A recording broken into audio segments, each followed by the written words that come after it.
부탁드립니다. 네. 네, 오늘 OCI BOM 견적 작성 기초 교육을 담당하게 된 한국 오라클 클라우드 아키텍트 최동혁이라고 합니다. 잠시만요. 네. 이제 뭐 별도의 목차나 이 소개 없이 교육 바로 진행할 텐데요. 이제 저희가 기존에 세일즈 랩분들이 제안하시는 프로세스를 간단하게 오버뷰로 보고 가면은 이제 처음에 고객사의 첫 번 미팅을 가셔서 기존 환경을 확인하는 목적으로 방문하실 텐데요. 뭐 클라우드 도입 목적에 대해서 여쭤보실 거고, 지금 레거시 환경에 대한 에즈이즈 구성이라든지 이제 도입 목적에 따라서 투비 형상도 이제 여쭤보실 거고, 이제 다른 워크로드에 대해서 다 사용하고 계시는 클라우드 벤더가 있는지, 사용 경험이 있으신지도 여쭤볼 거고, 지금 이렇게 좀 반드시 개선해야 되겠다는 이런 페인 포인트들 같은 게 있으실 겁니다. 그리고 이 단계에서 고객의 요구사항과 현재 상황을 확인하게 되면은 그걸 베이스로 이제 이제 빌 오브 머터리얼이라 그래서 봄을 작성하게 되실 텐데요. 이제 봄을 본격적으로 작성하기에 앞서서 이제 앞서 말씀드린 것처럼 에즈이즈나 투비 아키텍트에 대한 고민이 필요하고, 이제 고객의 페인 포인트 개선이나 클라우드 도입 목적에 맞게 그 오라클 클라우드와 퍼블릭 클라우드의 이런 특징이 반영된 봄을 작성을 하셔야 되고요. 이제 봄을 베이스로 견적을 생성을 하시면은 이제 뭐 시간이 남으신다면은 경쟁 대상자, 그러니까 예를 들어서 타 클라우드 아니면은 이게 새로운 온프레미스 워크로드의 견적을 비교해 보신 다음에 이제 파트너사나 이제 세일즈 랩 엔지니어가 함께 우리가 최종적으로 경쟁력이 있고 얼마나 승률이 있는지에 대해서 함께 리뷰하는 과정이 필요하겠습니다. 그리고 이후에 제안이나 넥스트 액션이 진행을 하게 될 텐데요. 이제 오늘 교육 과정은 이 제안 단계 중에서도 1에서 3단계까지의 이 제안 과정을 통해서 이제 어떻게 고객의 요구사항을 확인을 하고 그걸 기반으로 봄 코드를 작성하고 견적까지 작성하는지에 대해서 좀 간단하게 교육을 진행하도록 하겠습니다. 그래서 뭐 현재 투썸 데이터에서 오라클 클라우드 영업 활동을 진행하시려는 데 있어서 클라우드 도입 시에 어떻게 봄을 산정하는지, 어떻게 사이징을 하시는지 많은 문의가 있으셨던 걸로 알고 있고요.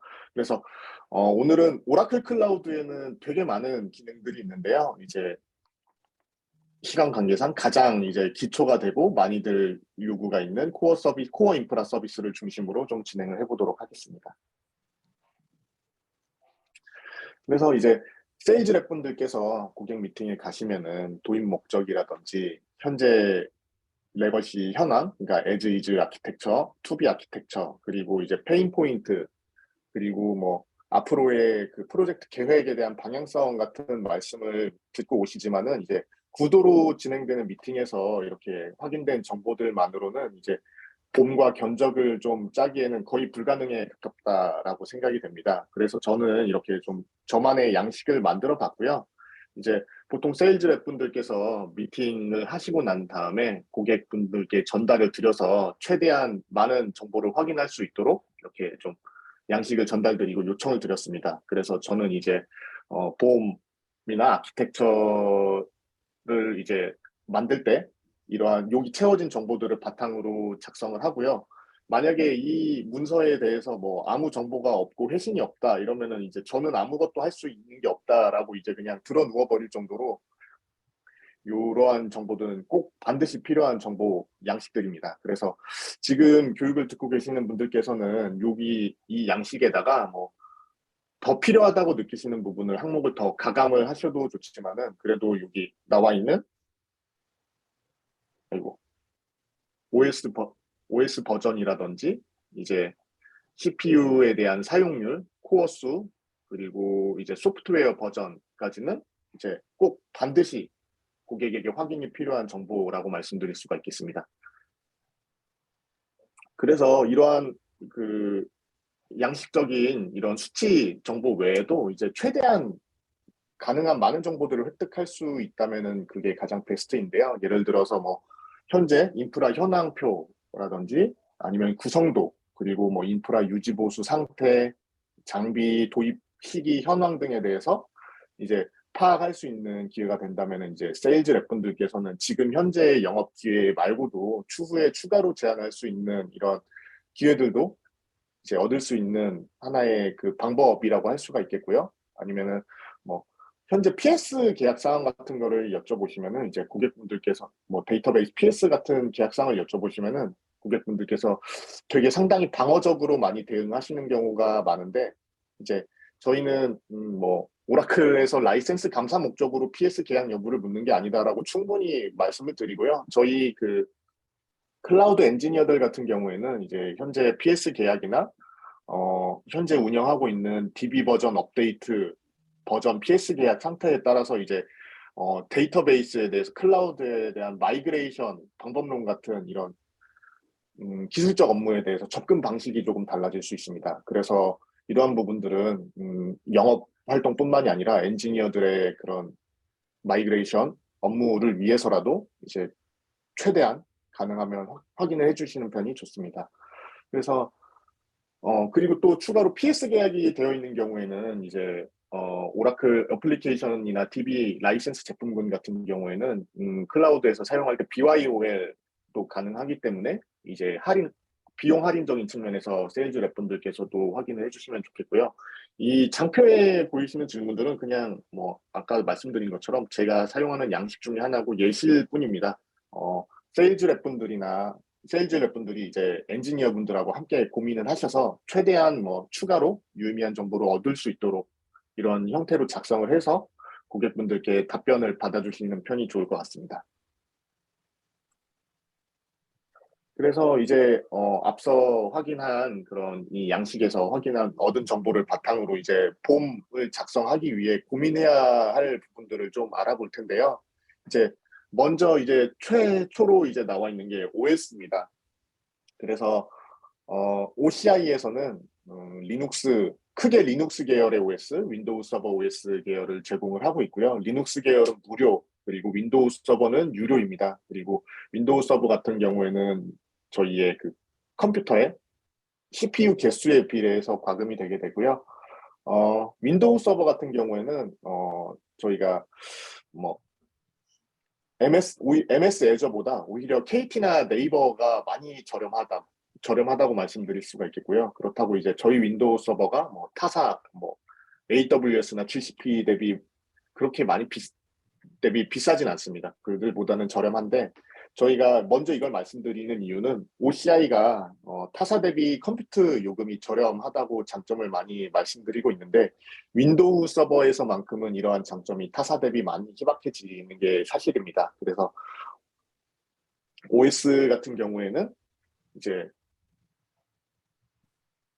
비용적인 측면 외에도 반드시 확인을 해야 되는 이유는 클라우드 마이그레이션이라고 하면은 대부분 리플랫폼 방식으로 마이그레이션을 진행하는데요. 이제 리플랫폼 방식이 뭔지 간단하게 말씀드리자면은 기존의 온프레미스 환경에 맞게 구성되어 있던 그 소프트웨어 운영 환경을 클라우드에서 제공하는 뭐 최적화된 OS 환경으로 변경을 해서 옮기는 겁니다. 쉽게 말하면은 클라우드 서버에 새로 클라우드 환경에서 제공하는 OS를 설치를 하고 거기다가 어플리케이션을 올리는 방법이라고 할 수 있겠는데요. 이제 뭐 모든 OS를 제공을 해서 뭐 이런 식으로 쉽게 그냥 어플리케이션만 올리면은 얼마나 좋겠습니까? 라고 생각을 하겠지만은 실제로 클라우드에서 제공을 하는 OS는 이제 좀 한정적입니다. 그래서 특정 OS 환경이라든지 오래된 버전에서만 동작을 하는 소프트웨어들이 돌아가는 서버들이 있습니다. 예를 들어서 상당히 이제 도입된 지 뭐 10년 이상 된 워크로드들인데 이제 사내에 그거를 개발하고 운영했던 담당자들이 퇴사를 하거나 아니면은 이거를 개발 유지 보수를 맡겼던 그런 업체들이 뭐 이제는 현재 사업을 하고 있지 않거나라고 해서 이제 어떻게 해서든 이 워크로드는 살려야 하는데 클라우드는 도입을 해야만 하는 상황이라고 하면은 이제 또 리프트 앤 시프트 방식이라는 마이그레이션 방법이 있습니다. 그 레거시에서 쓰던 OS 환경을 그대로 카피를 떠서 클라우드로 옮기는 그런 기술인데요. 이제 저희는 BYOI라고 해서 이제 Bring Your Own Image라고 하는 리프트 앤 시프트 방식에 대해서도 마이그레이션 방식을 제공을 하는데, 여기 보시면은 현재 그 오라클 클라우드에서 그 리플랫폼 방식으로 생성할 수 있는 서버의 OS 지원 현황이 있고요. 그리고 리프트 앤 시프트 방식으로 마이그레이션 할 수 있는 OS 이미지의 버전들이 있습니다. 네, 여기 예시를 잠깐 들었는데요. CentOS, 유닉스 솔라리스 같은 경우에는 아까 말씀드리지 않았네요. 유닉스 같은 경우에는 이제 어느 클라우드를 도입을 하시던 간에 이제 유닉스 환경은 OS는 지원하지 않습니다. 그래서 유닉스 워크로드가 있는 경우에는 U2L에 대해서 전환 작업이 필수고, 이런 부분에 대해서 뭐 전환 비용이라든지 공수에 대해서도 고민을 해보셔야 되는 게 OS가 중요한 이유기도 하고요. 이제 레드햇 5.5 같은 경우에는 지원하고 있자 이제 리프트 앤 시프트 방식으로 옮길 수가 있습니다. 그리고 CentOS 6X 버전에 대해서도 뭐 특정 6.9 버전만 지원을 하지만은 이제 6.x 버전에 대해서 마이그레이션이 불가능하다. 그리고 윈도우 서버도 공식적으로는 2008 버전을 리프트 앤 시프트 방식으로 지원하지 않는다라고 말씀드릴 수가 있는데, 이제 이거는 OCI에서 제공하는 공식적인 기능들로 제공하지 않을 뿐이고요. 이제 Z컨버터라는 서드 파티, 그러니까 라이센스를 가진 그 마이그레이션 어플리케이션이 있고요. 이런 것들을 사용하시면 이렇게 오래된 버전에 대해서도 마이그레이션이 가능합니다.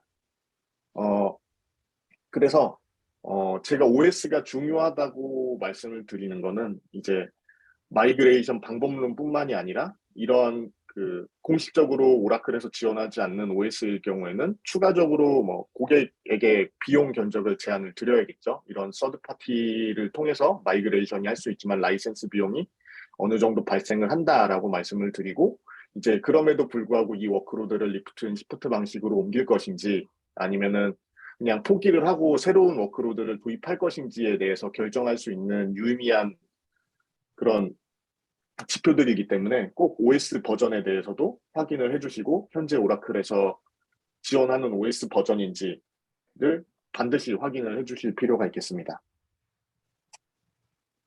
그리고 다음으로는 이제 CPU 칩셋인데요.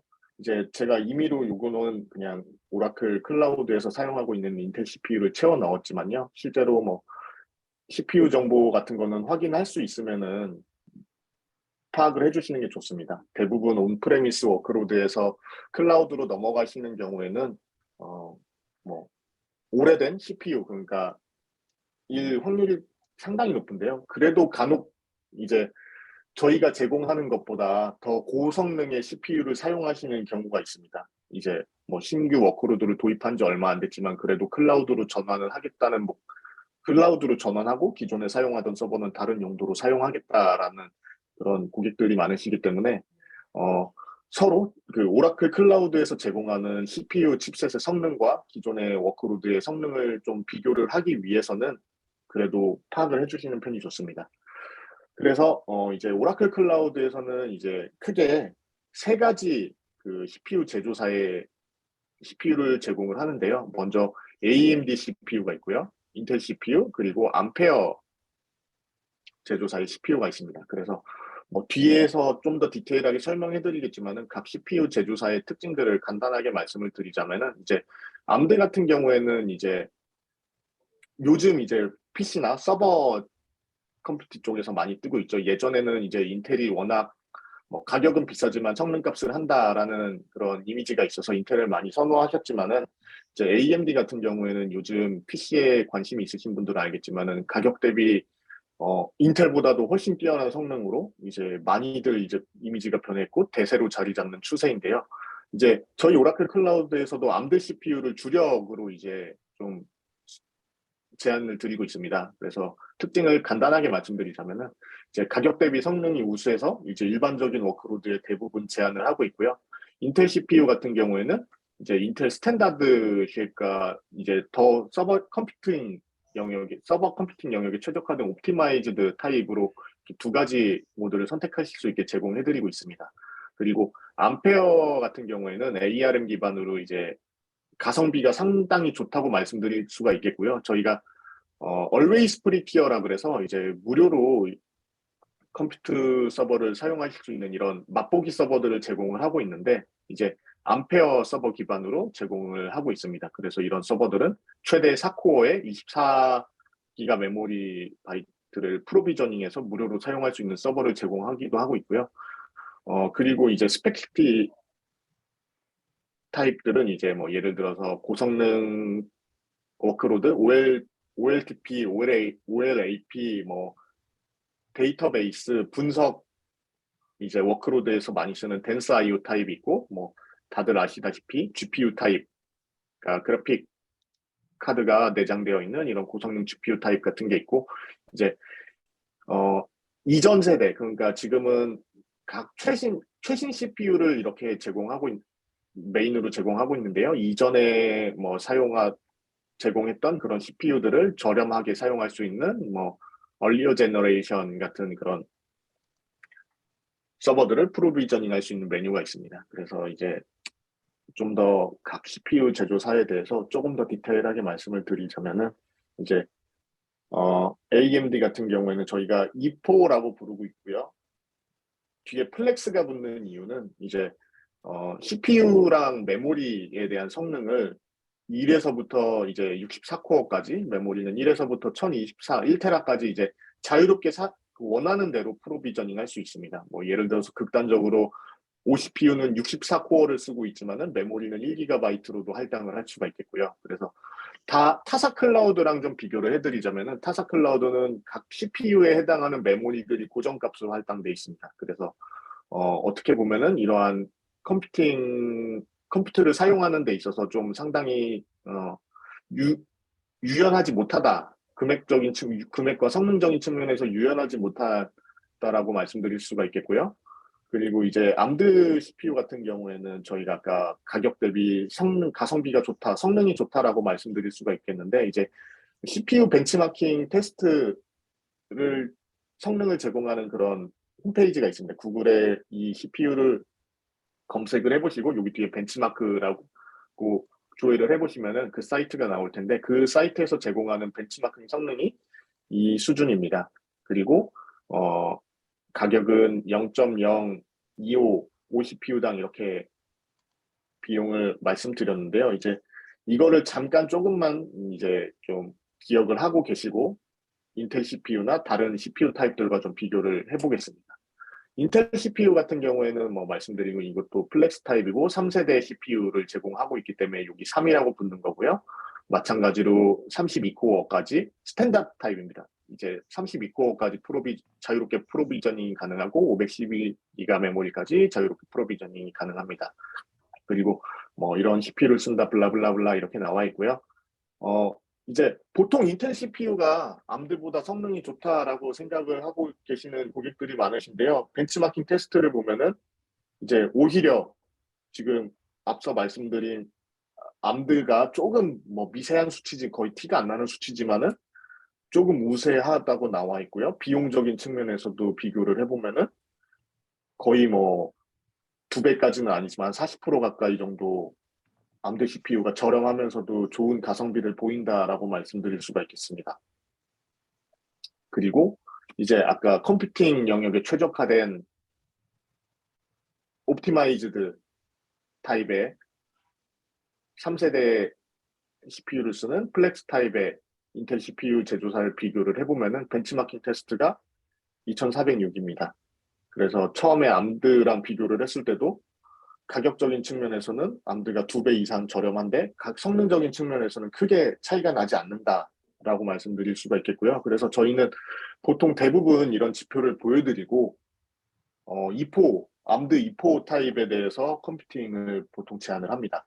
그래도 고객들이 나는 AMD는 뭐 개인적인 경험으로 못 믿겠다라고 하시면은 그때는 인텔 CPU를 제안을 드리는데요. 이러한 부분들은 이제 고객을 만나보시고 얘기를 나눠보시면서 제안을 해보시면 좋겠습니다. 근데 이제 대부분은 고객이 이러한 거를 도입을 하면서 가장 먼저 고려해야 되는 부분이 이제 비용이고 그 성능과 비용인데 이제 성능 대비 비용적인 측면에서 AMD CPU를 안 써야 될 이유가 없기 때문에 보통은 이 포로 많이 제안을 하고 있습니다. 그리고 암페어 같은 경우에는 이제 처음에 이제 가격 대비 성능이 가성비가 우수하다라고 말씀드렸는데요. 이제 이거는 더 저렴합니다. 시간당 0.01에 대한 비용이 청구가 되고요. 이 CPU는 이제 토탈 이제 컴퓨팅 개수에서 그 3050 CPU까지 이제 월 3050 CPU까지 무료로 제공하고 있습니다. 메모리는 1800 메모리 합산을 했을 때 1800 메모리 이상일 때 과금이 이제 시작되게 되고요. 그럼에도 불구하고 요 벤치마킹 테스트도 보면은 이제 앞서 말씀드린 람드나 인텔에 비해서 조금 떨어지긴 하지만은 뭐 한 8, 90% 정도의 성능이지 전혀 결코 이제 성능적으로 떨어지는 CPU가 아닙니다. 그럼에도 불구하고 암페어가 좀 왜 마이너하고 이제 저희가 제한을 드리지 않는 이유가 뭐냐면은 이제 ARM 이제 그 칩셋을 쓰는 이런 서버의 어플리케이션들은 이제 컴파일 아키텍처가 다릅니다. 그래서 어플리케이션을 ARM 환경에 맞게 수정 개발해야 된다 이렇게 말씀드리는데요. 이게 좀 와닿지 않으실 수도 있겠습니다. 그래서 간단하게 좀 이해를 돕는 예시를 이제 말씀을 드리자면은 이제 요즘 맥북이 이제 M1하고 M2가 나왔죠. 이제 저는 인텔 CPU를 쓰고 있는 맥북을 사용하고 있는데 이제 제가 뭔가 인터넷에서 어플리케이션을 다운받으려고 들어가다 보면은 이제 다운로드 페이지에 들어가면은 맥 OS용 각포 인텔 CPU, 포 뭐 M1, M2 이런 식으로 다운로드 받을 수 있는 어플리케이션이 좀 구분이 되어 있습니다. 이게 왜냐면은 각 CPU 제조사에 대해서 컴파일 아키텍처가 다르기 때문에 같은 맥 OS를 쓰고 있다고 하더라도 이 컴파일 아키텍처에 따라서 이 어플리케이션을 새로 개발을 해야 되는 상황이 발생할 수가 있는 겁니다. 이것도 암페어를 쓰면은 기존의 인텔이나 암드 CPU와는 컴파일 아키텍처가 다르기 때문에 고객이 어플리케이션을 새로 개발을 해야 될 수가 있다라는 그런 좀 불편함 과 그런 변수가 있겠고요. 다만 이제 자바 기반의 그런 어플리케이션들은 JVM, 그러니까 자바 버추얼 머신, 가상 머신 위에서 동작이 되기 때문에 어, 사실 뭐 크게 문제가 되진 않습니다. 그래서 그러니까 톰캣을 쓰는 와스 워크로드 같은 경우에는 실제로 고객께서 이러한 비용적인 측면을 먼저 좀 알아보고 검토를 하시고 벤치마킹 성능에 대해서도 뭐 크게 문제가 없을 것 같다라고 생각을 하시는 분들은 먼저 고객께서도 이제 암페어 타입을 와스 워크로드에 적용을 하고 싶다라고 저희한테 먼저 말씀을 해주시는 경우도 종종 있습니다. 그래서 이러한 부분들도 엔지니어 분들과 함께 고객과 같이 고민을 해보시면 좋을 것 같고요. 이제 뭐 아까 말씀드린 뭐 덴스 IO 그러니까 고성능 로컬 스토리지를 제공하는 그런 컴퓨팅 타입이고요. 이제 대용량 데이터베이스나 빅데이터 워크로드, 뭐 OLTP, OLLP 같은 그런 빅데이터 워크로드 같은 경우에 저희가 많이 제안을 하고 있습니다. 왜냐면은 이제 고성능 로컬 스토리지라 그래서 뭐 NVMe 그 SSD 스토리지가 제공되기 때문에요. 인메모리에서 이제 뭐 SSD에서 캐시 형태로 처리를 해야 되는 그런 분석이나 데이터 업무 같은 경우에는 이제 이러한 컴퓨팅 영역을 제안을 드리고 있고요. GPU 타입 같은 경우에도 이제 뭐 딥러닝이나 뭐 AI ML 아니면은 그래픽 렌더링 그리고 아니면은 뭐 게임 스트리밍 같은 그런 GPU 연산이 필요한 그런 워크로드일 때 제안을 드리고 있습니다. 근데 이제 뭐 이러한 워크로드는 사실 수요가 많이 이제 많지는 않습니다. 왜냐하면 비싸기도 하고 아직까지는 이제 음,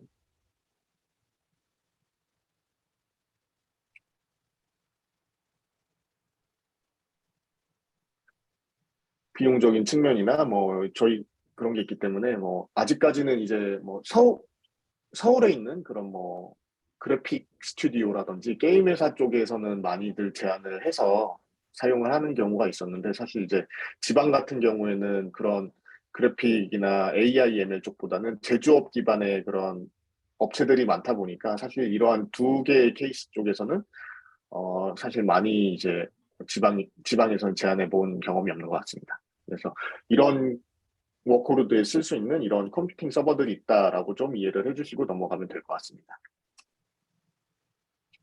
그래서 이제 본격적으로 그럼 사이즈 산정은 어떻게 해야 하는라는 고민에 대해서 좀 생각해 볼 필요가 있겠는데요. 저희가 이제 먼저 어, 클라우드의 특성에 대해서 말씀드릴 수가 있겠습니다. 스케일 업, 스케일 아웃이 자유롭다라고 말씀드리고 있는데요. 이제 무슨 의미냐면은 서버의 수평적, 수직적 성능 향상 축소가 용이하다라고 말씀을 드릴 수가 있겠습니다. 그래서 어, 아까 말씀드린 대로 CPU를 뭐 지금은 두 개를 쓰고 메모리를 16기가로 쓰지만은 어, 기존의 온프레미스에서는 이런 수직적 확장을 하려면은 이제 서버를 내리고 CPU랑 메모리를 발주를 해서 이제 입고가 되고, 그 다음에 또 작업 계획을 잡고 서버 뚜껑을 따서 CPU랑 메모리를 넣고, 이러한 복잡한 절차들이 있었기 때문에 애초에 온프레미스에서 하드웨어 장비를 도입을 할 때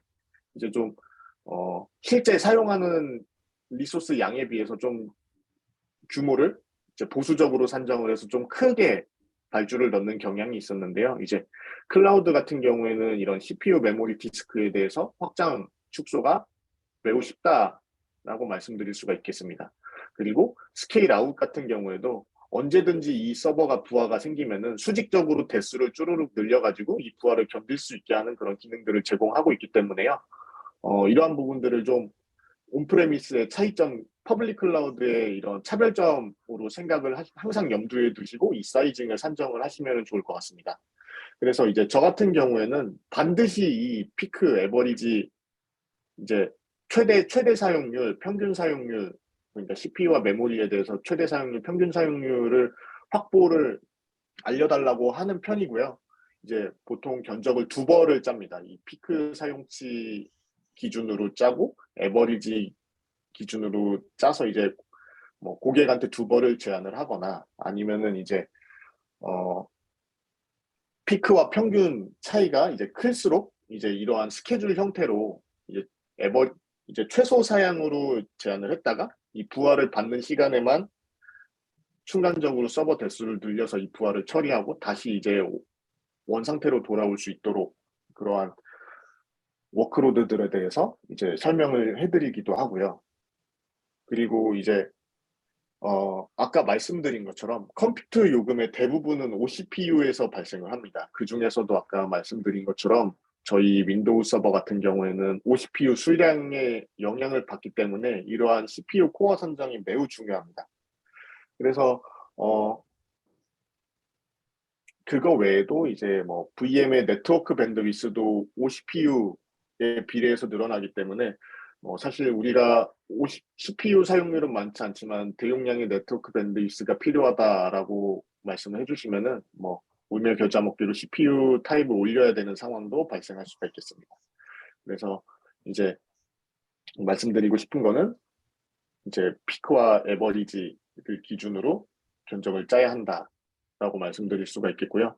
이제 이러한 부분에 대해서 케이스 이제 레슨러는 이제 뒤에서 한번 다시 시나리오별로 한번 알아보도록 하겠습니다. 그리고 뭐 제가 메모리에 대해서는 비용적으로 별도의 말씀은 안 드렸는데요. 이제 메모리는 뭐 특별한 제조사가 있는 게 아니고 이제 1기가 메모리 기준으로 한 달에 한 1달러 정도 됩니다. 그래서 뭐 비용적으로 크게 부담이 되는 수치는 아니라서 메모리 같은 경우에는 저는 뭐 오히려 이런 저렴한 걸 장점으로 해서 온프레미스에서 쓰고 계시는 메모리 그대로 견적을 반영을 하기도 합니다. 그래서 중요한 거는 CPU다라고 말씀드릴 수가 있겠고요.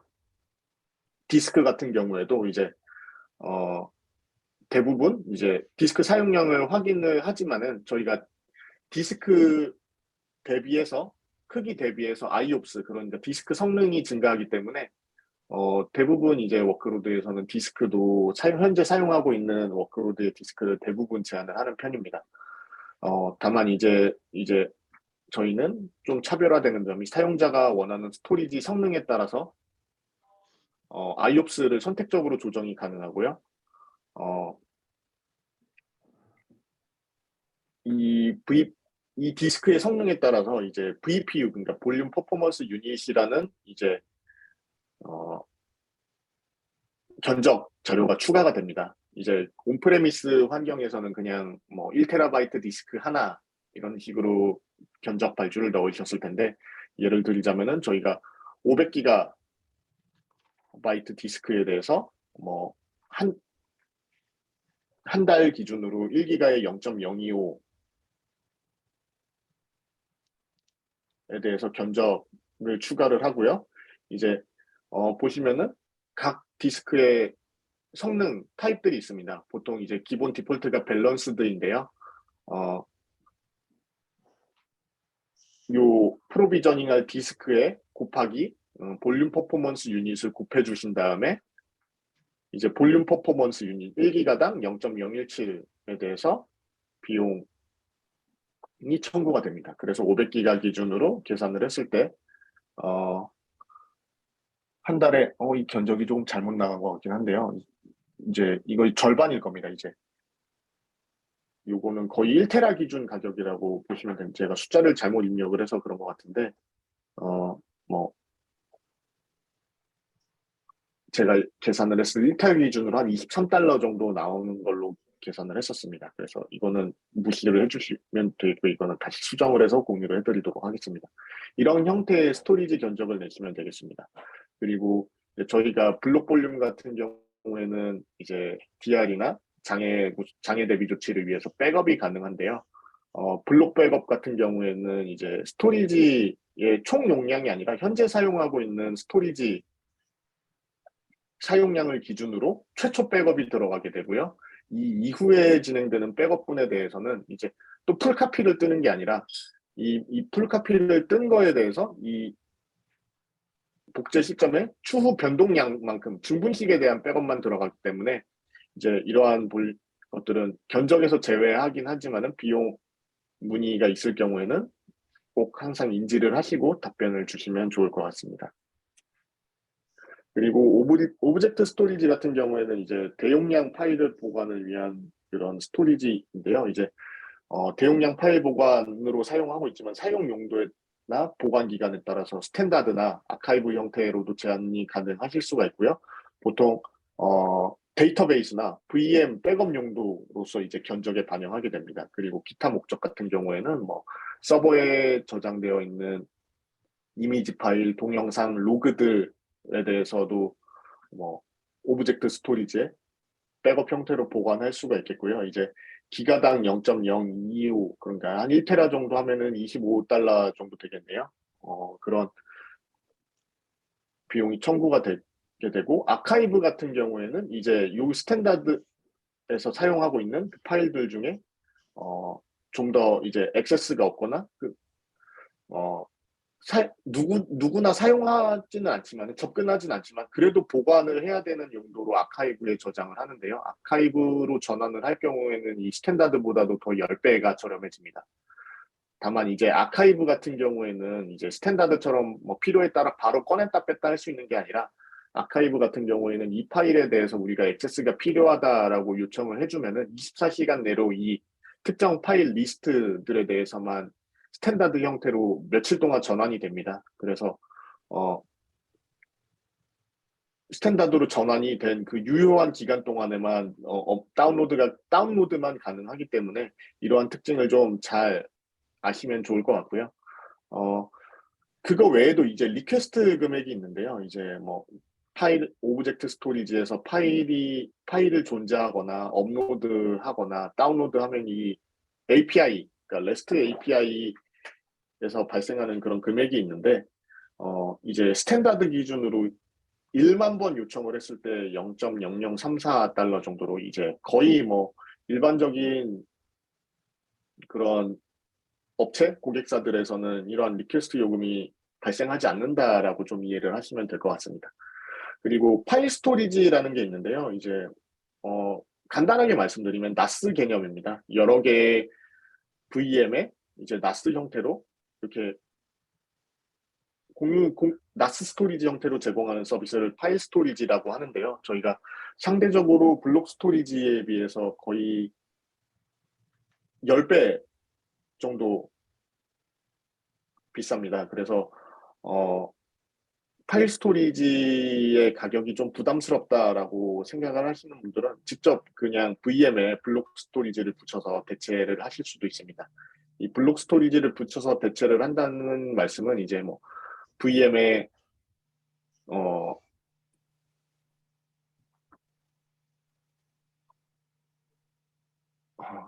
이제 지금 정확히 이름이 기억이 안 나는데 이런 그 나스 서비스 역할을 할 수 있는 그런 오픈 소스 프로그램이 있고요. 이거를 깔아서 클러스터링 구성을 한 다음에 기존에 사용하고 있던 VM에 나스 스토리지 형태로 마운트하는 그런 솔루션이 있습니다. 오픈 나스 소스 게이트웨이 역할을 해주는 거 말씀하시는 거죠? 예, 네네 맞습니다. VM을 나스 게이트웨이 역할을 해서 거기에 블록 스토리지 붙여서 나스처럼 만들어주는, 네 그죠? 맞습니다. 네. 네네네네. 그런 오픈 소스가 있는데 지금 매번 이름이 기억이 안 나네요. 제가 그래서 그런 방식으로도 대체할 수 있다라고 말씀드릴 수가 있겠습니다. 그리고 이제 그 다음으로는 소프트웨어 버전에 대해서도 확인을 해주셔야 되는데요. 이제 아까 말씀드린 것처럼 저희가 윈도우 워크로드의 가격이 조금 이제 리눅스에 비해서 메리트가 이점이 낮다 보니까 리눅스로 전환 가능한 소프트웨어라면은 고객과 협의를 해서 윈도우 소프트웨어를 그대로 윈도우 OS를 그대로 가져가기보다는 리눅스로 전환을 유도를 해주시는 편이 좋습니다. 그래서 톰캣 같은 경우에는 뭐 당연히 윈도우, 리눅스 환경 둘 다 지원을 하기 때문에 이러한 경우는 리눅스로 대체를 해서 제한할 필요가 있다라는 예시를 들어드리기 위해서 이렇게 보여드린 거고요.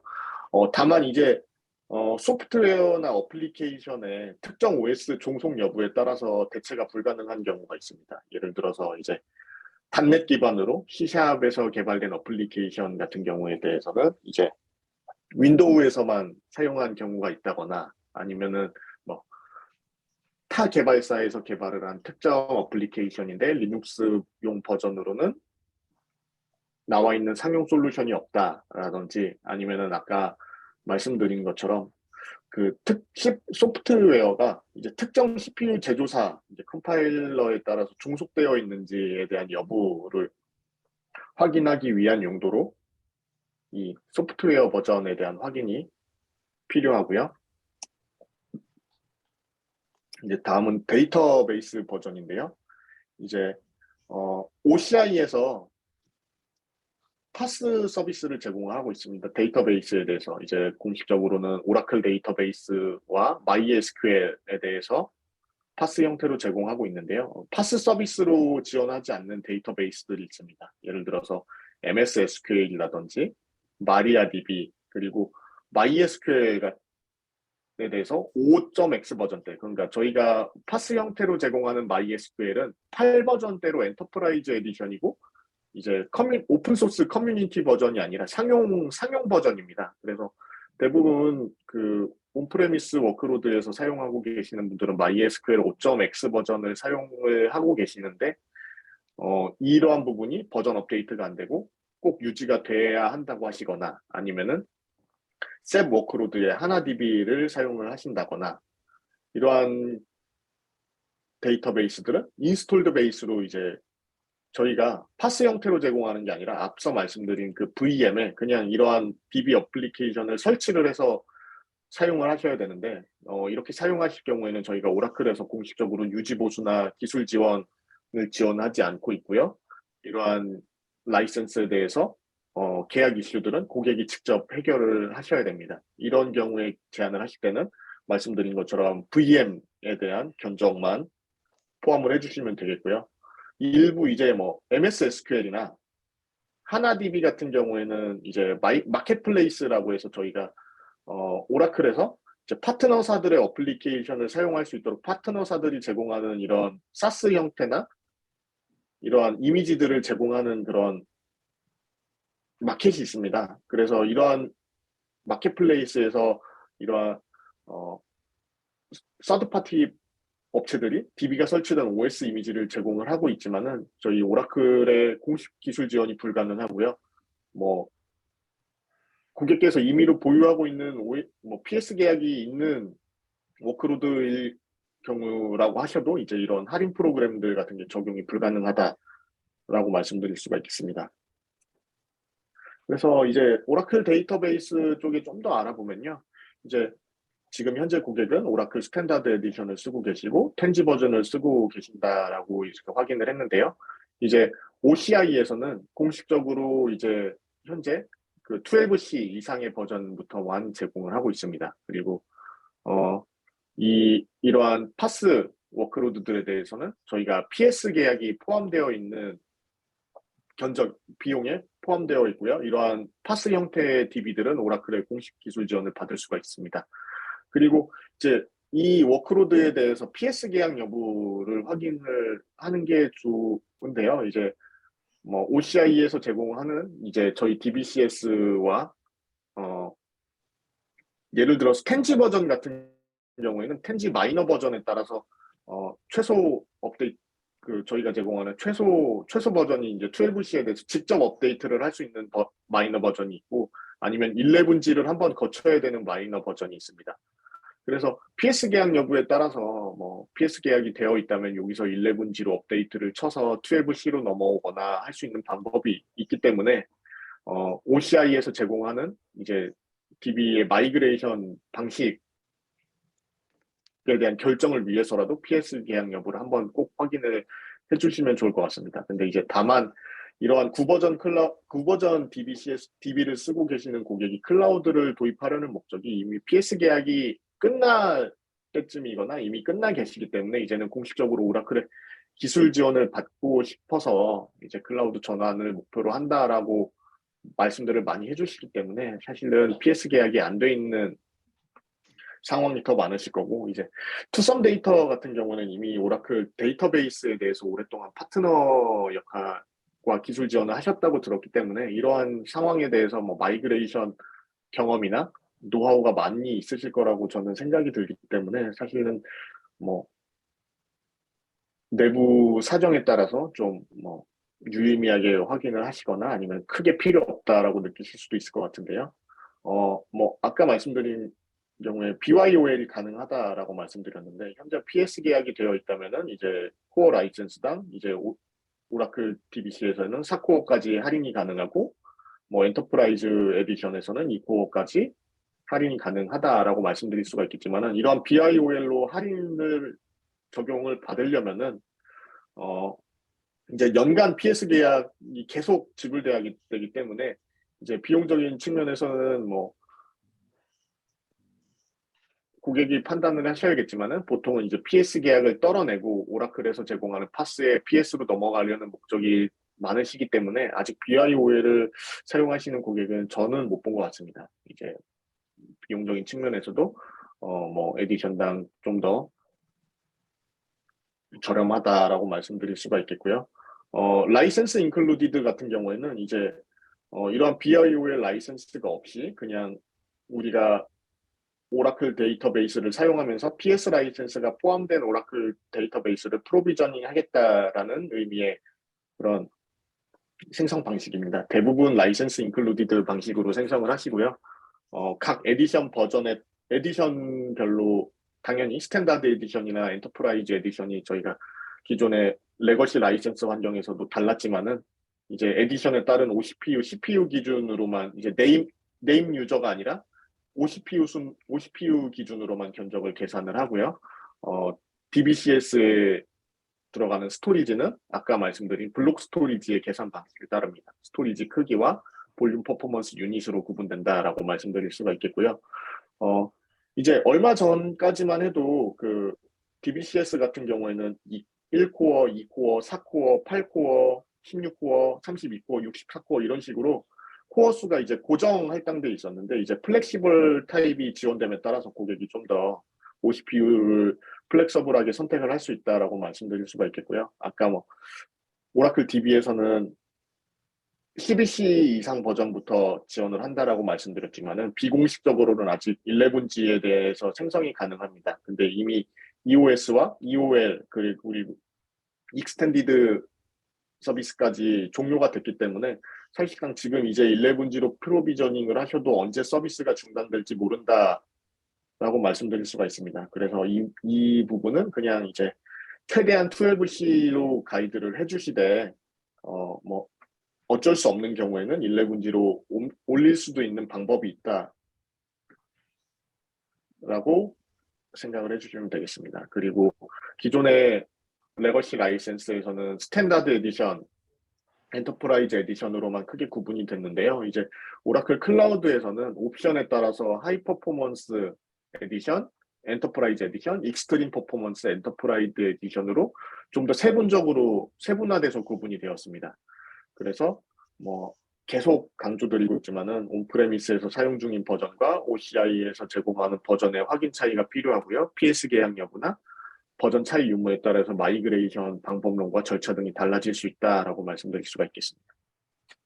그리고 이거는 앞서 말씀드린 대로 그 오라클 클라우드에서 제공하는 데이터베이스의 에디션별 차이에 따라서 제공하는 옵션이 다른데요. 기본적으로 이제 데이터 가드 구성에 대해서는 엔터프라이즈, 그러니까 데이터 가드를 통해서 액티브 스탠바이라든지 뭐 이중화 구성에서부터는 최소 엔터프라이즈 에디션을 사용을 해주셔야 되고, 이제 뭐 파티셔닝이 필요한 데이터베이스 워크로드다라고 하시면은 최소 엔터프라이즈 에디션을 사용해 주셔야 된다. 그리고 RAC를 통해서 리얼타임으로 액티브 이중화 구성이 필요하면은 익스트림 퍼포먼스 에디션을 고려를 해야 된다. 그리고 뭐 인메모리 데이터베이스, 액티브 데이터 가드를 사용하려면은 또 익스트림 퍼포먼스 에디션을 사용하셔야 된다라고 좀 옵션별로 가이드를 드릴 필요가 있습니다. 그래서 뭐 한 개 OCPU당 한 달 기준으로 $160, $320, $660, $1000 이렇게 비용이 청구가 되게 됩니다. MySQL 데이터베이스 같은 경우에는 이제 말씀드린 것처럼 엔터프라이즈 에디션으로 8버전에 대한 그 엔진 버전을 제공하고 있습니다. 그리고 엔터프라이즈 에디션의 8버전을 제공하는 그런 상용 그 MySQL 제품군은 오라클 클라우드에서만 제공하고 있기 때문에 아마 AWS에서 오라클로 이전을 검토하고 계시던 뭐 다른 타사 클라우드에서 OCI로 이전을 하고 계시던 그 온프레미스에서 MySQL로 사용하고 계시다가 오라클 클라우드로 이전을 검토하고 계시면은 전부 다 5.x 버전을 사용을 하실 겁니다. 그래서 만약에 5.x 버전에서 우리가 이번 기회에 8버전으로 업데이트를 하겠다라는 고객의 의지가 있으시면은 이제 소프트웨어 호환성에 대해서 이제 MySQL 엔진 업데이트를 했을 때 소프트웨어의 호환성 검토랑 그 DB 버전에 맞게 어플리케이션의 수정이 필요하고요. 그에 따른 검증이 필요합니다. 그리고 이 MySQL이 아니라 소프트웨어 유지 보수 계약도 확인이 필요하다고 말씀드리는 게 이런 ERP나 아니면 고객의 어플리케이션이 이제 자체 개발한 게 아니라 소프트웨어 업체에서 개발이 되었고 유지 보수 계약이 되어 있는데 이거를 수정해줄 유지보수 업체가 없다거나 하는 경우에는 또 문제가 될 수 있기 때문에 MySQL 버전 이러한 경우에는 항상 소프트웨어 유지보수 계약이나 수정 개발이 가능한 상황인지도 좀 확인을 해주시는 편이 좋습니다. 그래서 MySQL 같은 경우에는 뭐 싱글 노드 구성이 있고 이제 고가용성 보장을 위한 그 하이 어베일러블 아키텍처가 있는데요. 이제 HA 구성 같은 경우에는 2중화가 아니라 3중화로 구성이 되어 있습니다. 그래서 견적을 내실 때 이 싱글 노드 기준으로 곱하기 3 해서 견적을 내주시면 되고, 뭐 베어 메탈을 제공하고 히트웨이브 기능이 있다.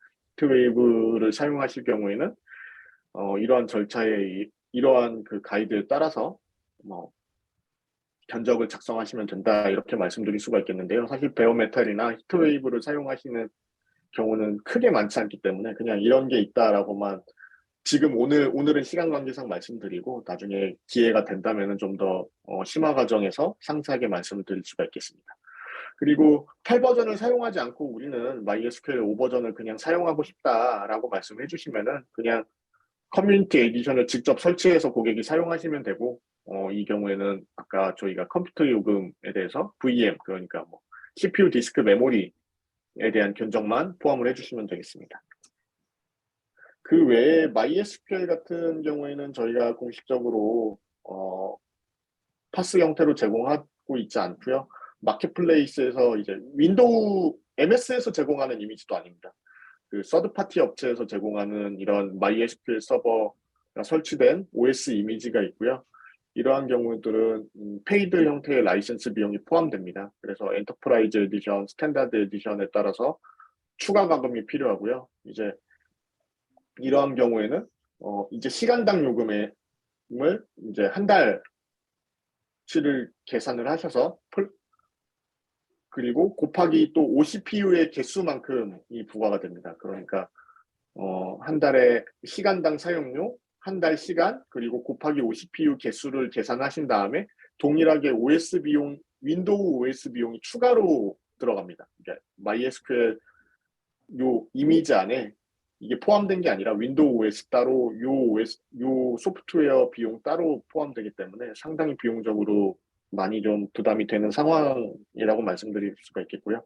MS SQL 같은 경우에는 뭐 이런 말씀 드려도 될지 모르겠지만 OCI에서 운영을 하기에는 비현실적인 워크로드다라고 말씀드릴 수가 있겠습니다. 그리고 오토노머스 데이터베이스는 오라클 클라우드에서 제공하는 그 완전 자율 운영 데이터베이스라고 말씀드릴 수가 있겠는데요.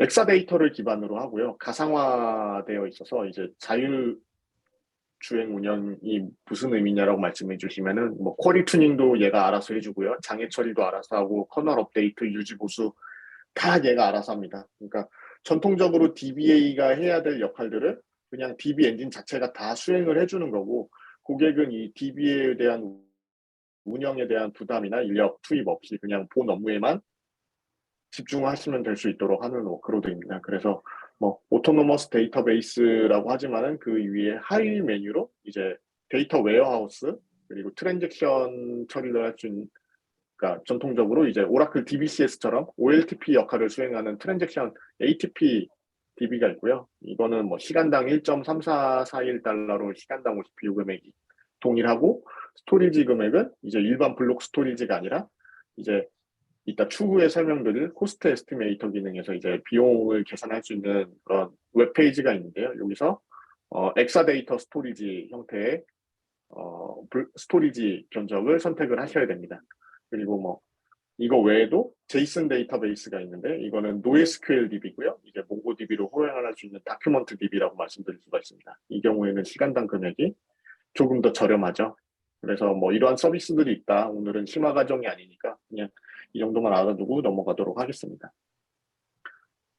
그래서 네트워크 비용 같은 경우에도 고려해 보실 만한 거는 로드 밸런서 비용이 있는데요. 이제 로드 밸런서는 이제 월 한 대의 10메가bps 밴드위스에 대한 성능까지는 한 대 무료로 제공하고 있지만은 이제 그 이상의 개수와 밴드위스를 넘게 되면은 이제 이러한 형태로 로드 밸런서에 대해서도 비용에 대한 생각이 필요하다라고 말씀드릴 수가 있겠고요. 시큐리티 측면에서도 이제 와프, 그러니까 웹 어플리케이션 파이어월 같은 서비스도 저희가 코어 서비스로 제공하고 있는데 뭐 이러한 정책들에 대해서 월 5달러 그리고 이러한 외부에서 이런 와프 정책들을 사용하고 있는 웹 서비스에 대해서 인커밍 리퀘스트 그러니까 고객의 HTTP 요청이 있어서 이런 와프들이 한번 호출될 때마다 뭐 100만 건, 뭐 100만 건당 얼마다, 뭐 이런 1000만 건당 뭐 0.6달러다 이런 식으로 과금이 된다라고 말씀드릴 수가 있습니다. 그래서 이거 외에도 이제 또 고려를 해야 되실 부분들이 always free 리소스라고 해가지고 이제 오라클에서 무료로 제공하는 리소스들이 있습니다. 이러한 부분들은 견적에서 제외를 해주셔야 되는데요. 이제 컴퓨터 타입 같은 경우에는 이제 E2 그러니까 2세대 암드 CPU의 가장 최저 사양 같은 경우에는 저희가 뭐 한 대는 월 무료로 사용하실 수 있도록 제공해드리고 있고 이제 블록 볼륨 같은 경우에는 이제 전체 워크로드를 합쳐서 200기가는 무료로 빼드립니다. 그래서 오브젝트 스토리지도 마찬가지로 10기가바이트를 무료로 제공해드리고 있고요. 그리고 아까 말씀드린 대로 그 API 콜에 대해서 한 달에 5만 건까지는 무료로 제공해드린다라고 말씀드릴 수가 있겠습니다. 그리고 로드 밸런서 같은 경우에는 앞에 뭐 말씀드렸고요. 인터넷 게이트웨이, 나트 게이트웨이도 무료로 프로비저닝해서 사용하실 수가 있습니다. 그리고 IPsec VPN 연결에 대해서도 무료로 제공해드리고 있는데요.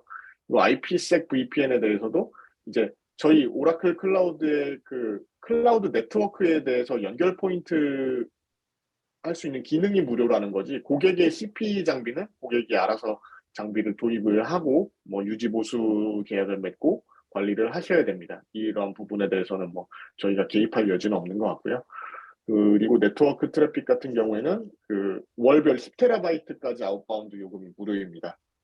그래서 이러한 부분들도 타사 클라우드 같은 AWS 같은 경우에는 월 1테라바이트까지만 아웃바운드 요금이 무료인 데 비해서 저희는 10테라 아웃바운드 트래픽이 무료다라고 하는 건 상당히 좀 파격적인 정책이라고 말씀드릴 수가 있겠고요. 앞서 말씀드린 그 자율주행 데이터베이스 운영 데이터베이스 같은 경우에도 이제 150PU와 20기가 스토리지, 그러니까 확장 불가능한 조건으로 2개까지 무료로 제공할 수 있기 때문에 고객이 개발이나 아니면 개인적인 워크로드 용도로 한번 사용해 보실 수 있는 정도로만 제공해 드릴 수 있다라고 말씀드릴 수 있습니다. 다만 이제 이러한 프로비저닝된 무료 워크로드, 무료 오토노머스 데이터베이스 같은 경우에는 7일 동안 이제 유저가 들어와가지고 뭐 활동한 리퀘스트나 뭔가 이런 사용 흔적들이 없으면은 자동으로 이제 중지되고요. 스톱되고요.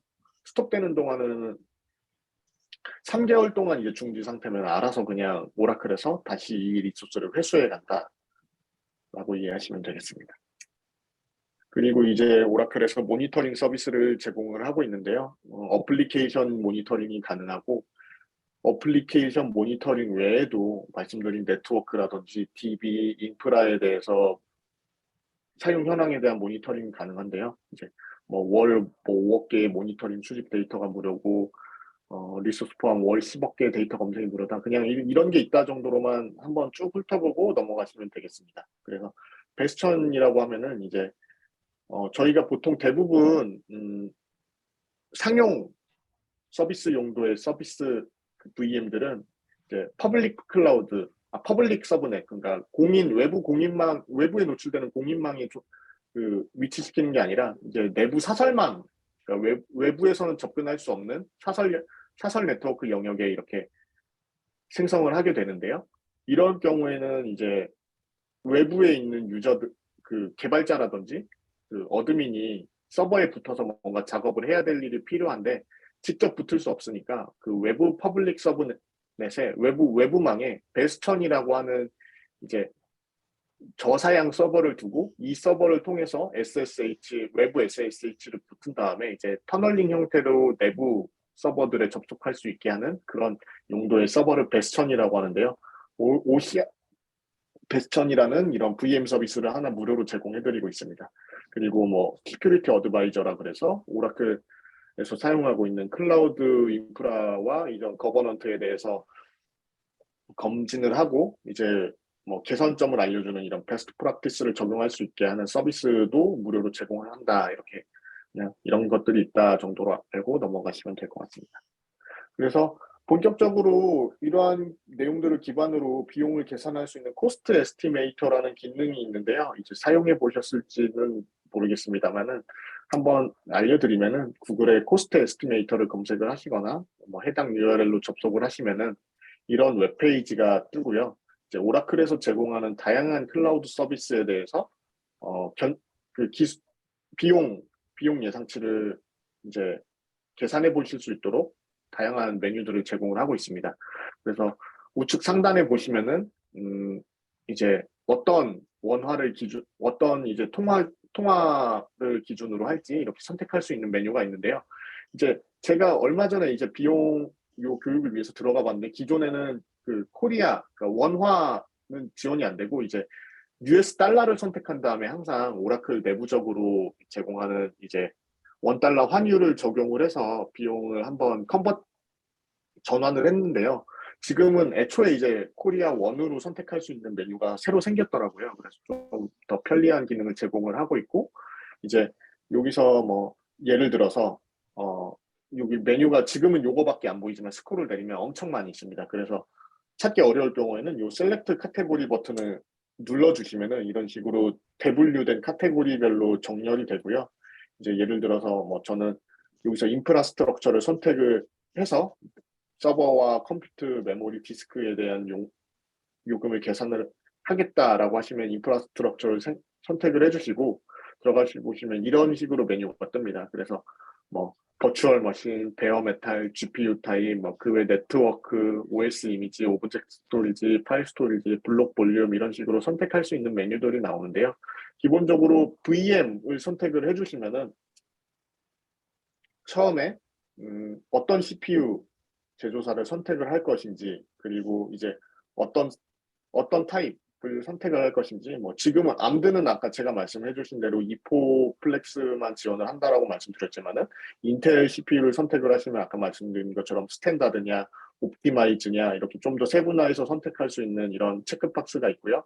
그리고 이제 원하시는 만큼 메모리와 CPU를 선택을 하실 수가 있는 그런 프롬프트 창이 있고 이제 윈도우 같은 경우, OS 같은 경우에도 이제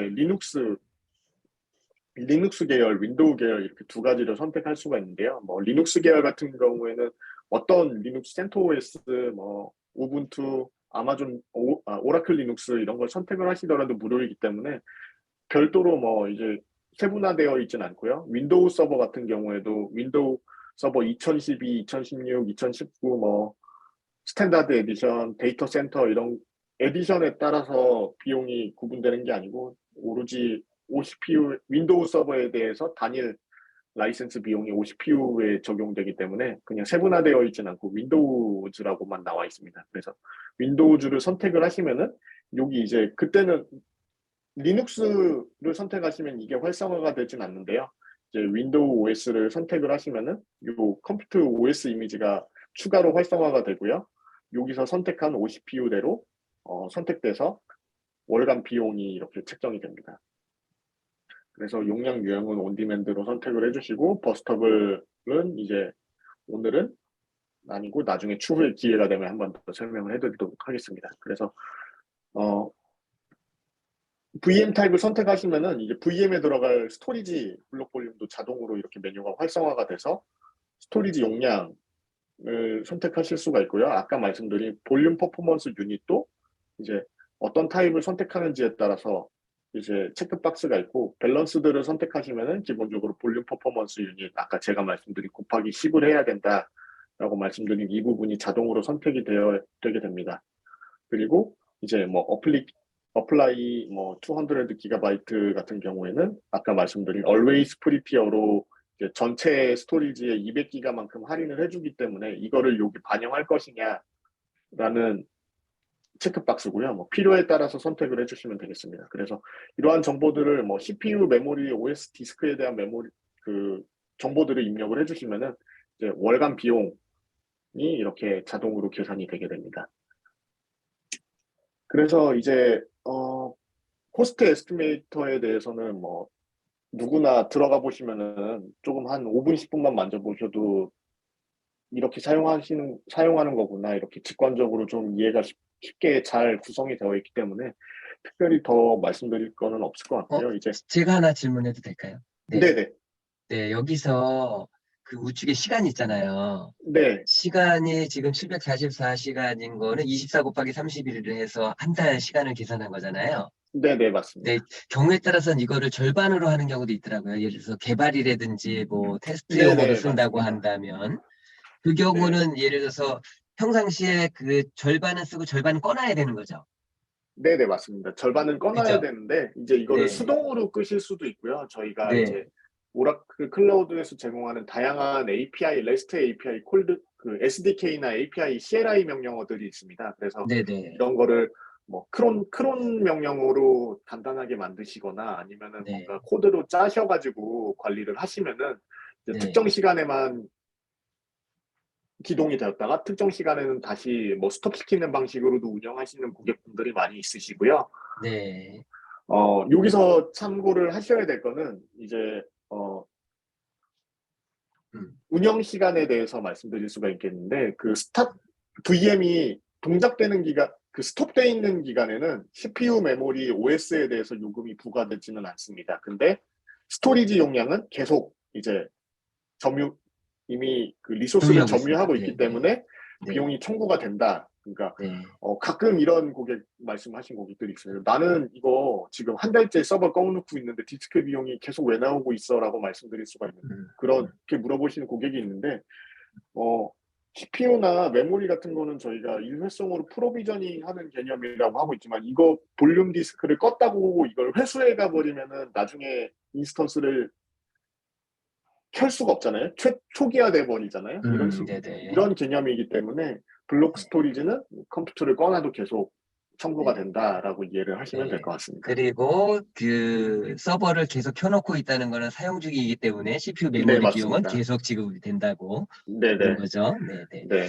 혹시 투썸 쪽에서 이거 질문 없으실까요? 지금 코스트 에스티메이터는 이게 전부인 거죠. 요 한 페이지 정리하신 거죠. 네네. 요 한 페이지로 정리한 게 전부고 실제로 그 네, 들어가 보셔서 이거 몇 번 만져보시면은 네. 제가 이렇게 장황하게 설명한 것보다 이렇게 직관적으로 셀렉트 박스 버튼으로 이것만 선택하면은 우리가 다 계산해 네, 줄게라고 이렇게 계산 네, 수식이나 이런 게 다 적용이 되어 있기 네, 때문에 네. 그러면 오히려 네. 제가 설명드리면 사실 여기는 원화도 있고 달러도 있고 그리고 달러는 저희가 환율을 1194.52로 계산했거든요. 그래서 사실은 네. 여기에 예전에 보면 왜 그 리스트로 해서 리스트 프라이스가 쫙 있는데 이 코스트 에스티메이터를 쓰면 편리한 점은 이 툴을 이용해서 뭐 그 VM이 됐던 그다음에 블록 스토리지가 됐던 오젝트 스토리지가 됐던 네트워크이든 여기다 다 그 애드 하실 수가 있거든요. 네. 그래서 사실은 이 코스트 에스티메이터가 상당히 편리하더라고요. 네, 네. 그래서 혹시나 투썸에서 만약에 견적 작업을 하신다면은 그 기존에 있었던 온프라미스 환경에 CPU, 메모리, 그다음에 필요한 블록 스토리지, 그다음에 뭐 네트워크 환경 뭐 이런 것들을 감안해서 그거를 갖다가 요 툴을 이용해서 그냥 싹 바꾸면 되는 거거든요. 네, 그래서 툴은 상당히 좀 나름대로는 되게 잘 되어 있습니다. 근데 이제 지금은 이제 한 페이지지만 뭐 이렇게 여기 보면 프로세스를 클릭하면 AMD, 인텔, 그다음에 암페어 이런 것들에 네, 대한 항목이 맞습니다. 있고 구성도 보면 뭐 스탠다드가 있고 댄스 아이디어가 있고 네네. 네, 여러 가지 항목들이 있습니다. 네. 그래서 네. 사용을 한번 해보시면은 좀 감을 잡으실 수 있거든요. 네. 네네. 네. 혹시 투썸 네. 저희가 지금 화상 회의하고 있는데 지금 전화 받기 힘들겠습니다. 네. 네. 네. 네. 혹시 뭐 그 질문 혹시 없으실까요? 네. 다 끝나고 가겠습니다.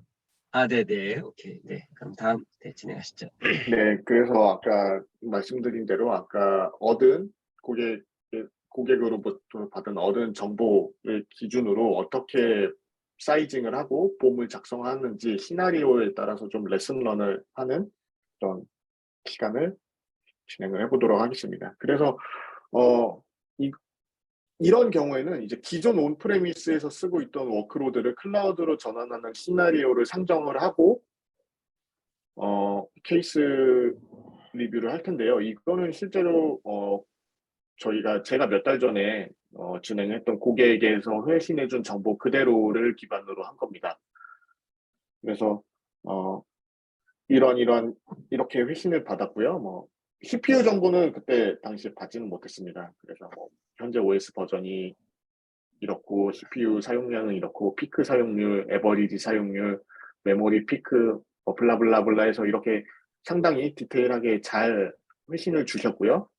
그리고 어, 앞, 웹 서비스로 아파치 엔진X를 쓰고 있고 DB는 오라클 SE 12C 버전을 쓰고 있고 PS 계약은 되어 있는 상태고 어, 와스로는 톰캣들을 사용한다.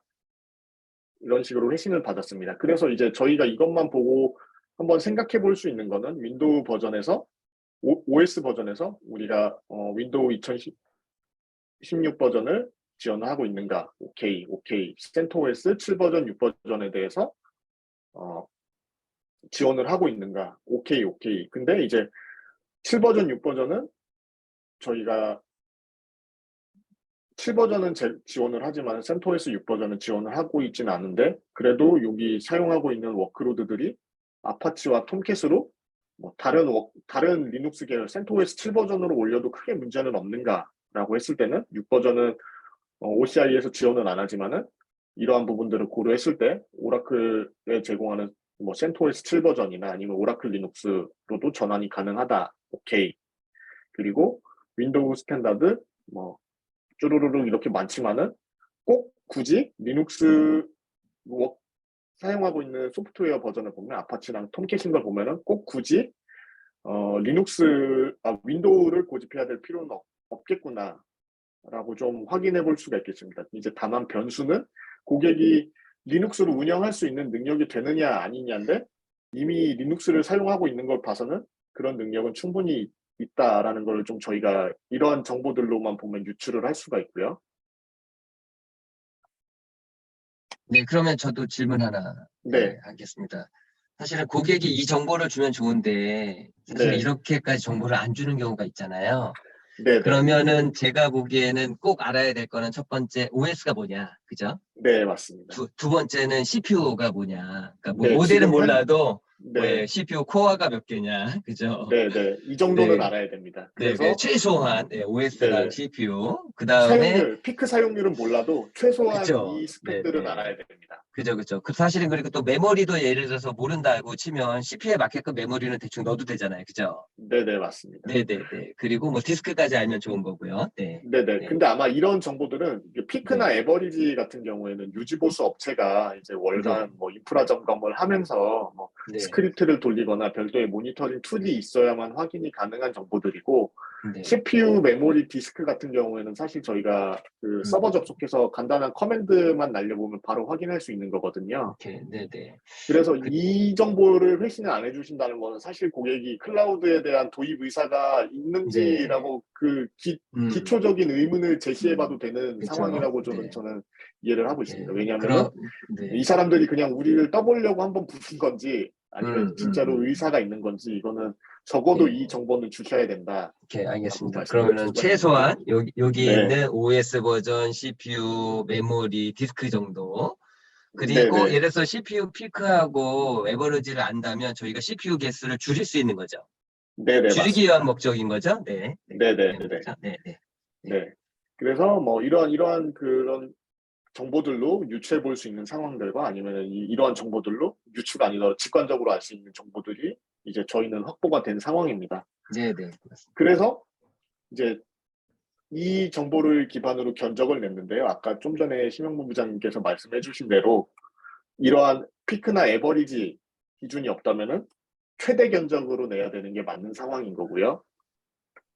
아니면은 에버리지 사용률을 통해서 저희가 이 에버리지 워크로드에 대한 최적화된 견적을 낼 수도 있는 겁니다. 그래서 예를 들어서 요 사례만 놓고 봤을 때 지금 4코어의 피크치가 80%다. 이 80% 기준으로 이거를 짜게 된다면은 사실 4코어의 80% 정도면은 거의 이 4코어를 대부분 사용한다고 봐도 되겠고요. 이 경우에는 그냥 4코어로 제한을 하는 편입니다. 근데 에버리지 기준으로 견적을 낸다? 근데 평균 사용량이 이 30%면은 2코어만도 못하지만은 1코어보다 많이 쓰는 상황으로 이해를 한 다음에 보통 이런 경우에는 2코어로 기준을 잡고 제한을 합니다. 그리고 아까 말씀드린 것처럼 메모리는 사실 뭐 피크치 에버리지에 상관없이 그냥 저렴하기 때문에 그냥 요거 기반으로도 견적을 내지만은 이것도 마찬가지로 굳이 에버리지로 좀 더 고객이 우리는 비용이 상관없다. 그냥 무조건 안정적인 성능을 원한다라고 하면은 이런 식으로 피크치를 내겠지만은 우리는 비용을 좀 더 절감하고 싶다라고 하면은 에버리지에 맞춰드리는 편입니다. 그래서 이러한 것도 좀 전에 말씀드린 그런 기준에 따라서 그러니까 이제 어떤 게 정답인 건 없습니다. 그래서 고객하고 항상 너가 뭘 좋아할지 몰라서 다 준비해봤어 이런 마인드로 좀 대응을 할 필요도 있을 것 같고요. 디스크 같은 경우에도 대부분은 이제 사용량을 확인해 보겠지만 디스크는 이제 거의 대부분 이 견적에 맞춰서 제안을 드리는 편입니다. 그래서 이러한 기준으로 봤을 때 좀 전에도 말씀드렸지만 최대 견적, 최적화 견적을 짜봤고요. 차이가 있다면은 이제 CPU를 에버리지 기준으로 최대 견적은 피크치 기준으로 현재 사용하고 있는 워크로드 그대로 가져왔습니다. 그리고 최적화된 버전은 그 에버리지 기준에 맞춰서 거의 절반이나 반의 반 정도로 줄여봤고요.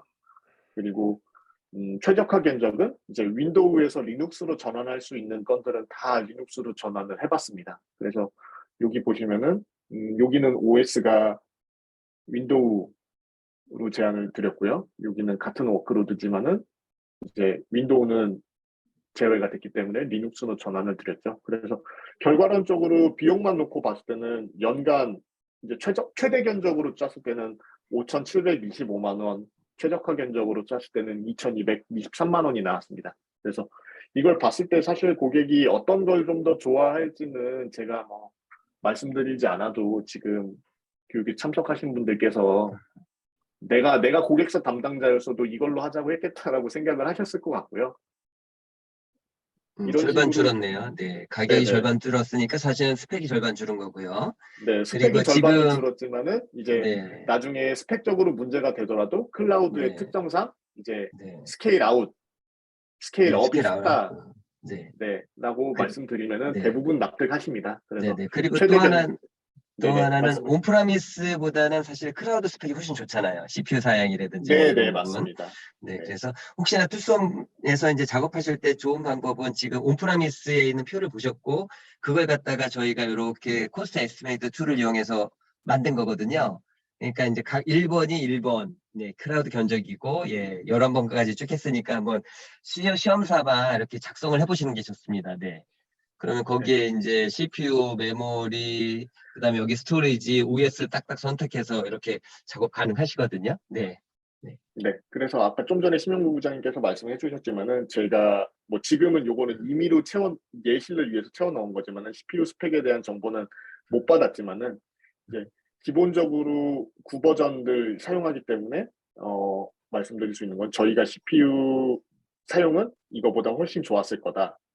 그리고 가격 대비 비용에서 저희가 클라우드가 좀 더 우수하다라고 말씀드릴 수 있는 근거 자료가 될 수 있다라고 좀 생각이 됩니다.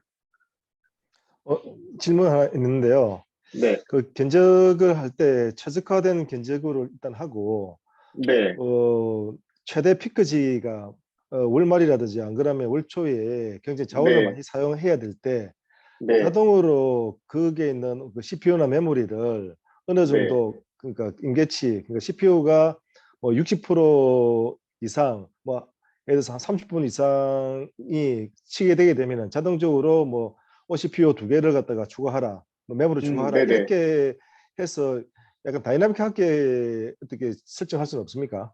아, 네, 어, 맞습니다. 그 기능을 오토 스케일링 기능이라고 하는데요. 이제 네, 다만 좀 말씀드리고 싶은 거는 이제 오토 스케일링 기능은 CPU를 그 수평적으로 늘리는 겁니다. 그러니까 부하가 뭐 5분 이상, CPU 부하가 80% 이상 5분 이상 지속됐다라고 하면은 이 컴퓨팅의 스펙을 올리는 게 아니라 이 동일한 서버의 스펙을 하나 더 투입을 해가지고 부하를 분산하도록 하는 워크로드입니다. 그래서 어, 지금 말씀해 주신 대로 그 데이터 월말이나 뭐 이런 거에 대해서 한 대 서버로 처리를 해야 되는 워크로드지만은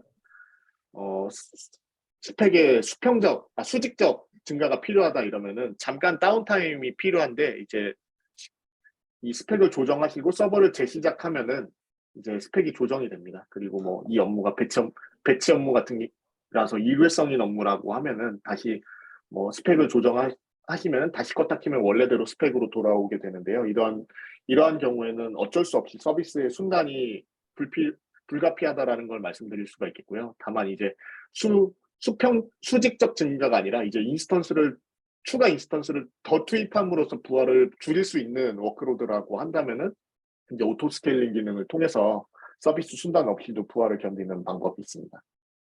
제가 답변을 드릴게요. 네. 그거 오토 스케일링은 ADW일 경우, DB 쪽일 경우는 자동으로 되고요. 지금처럼 VM 환경에 이제 윈도우즈, 리눅스일 경우는 쓰다가 이제 예를 들어서 월말 같은 때 CPU가 그냥 확 튈 경우 있지 않습니까? 그럴 경우 사장님 굉장히 좋은 질문 하셨는데 그럴 경우 사실은 평상시에는 놀다가 어느 날 갑자기 이제 딱 마감 때문에 탁 튈 경우 그럴 경우 자동으로 이렇게 올리면 좋겠는데 아직은 그 단계까지는 안 돼요. 그렇게 하려면 이제 CPU 조정을 해야 되기 때문에 잠깐 리부팅하는 과정이 필요합니다. 예, 클라우드이긴 하지만 네. 알겠습니다. 네. 네네. 네. 그래서 뭐 기존 워크로드의 전환 시나리오는 이런 식으로 진행이 된다라고 말씀드릴 수가 있겠고요. 이제 또 신규 워크로드 같은 게 있을 겁니다. 신규 워크로드 같은 경우에는 이런 아무런 정보도 없이 좀 저희가 맨 땅에서부터 고생을 해야 되는데요.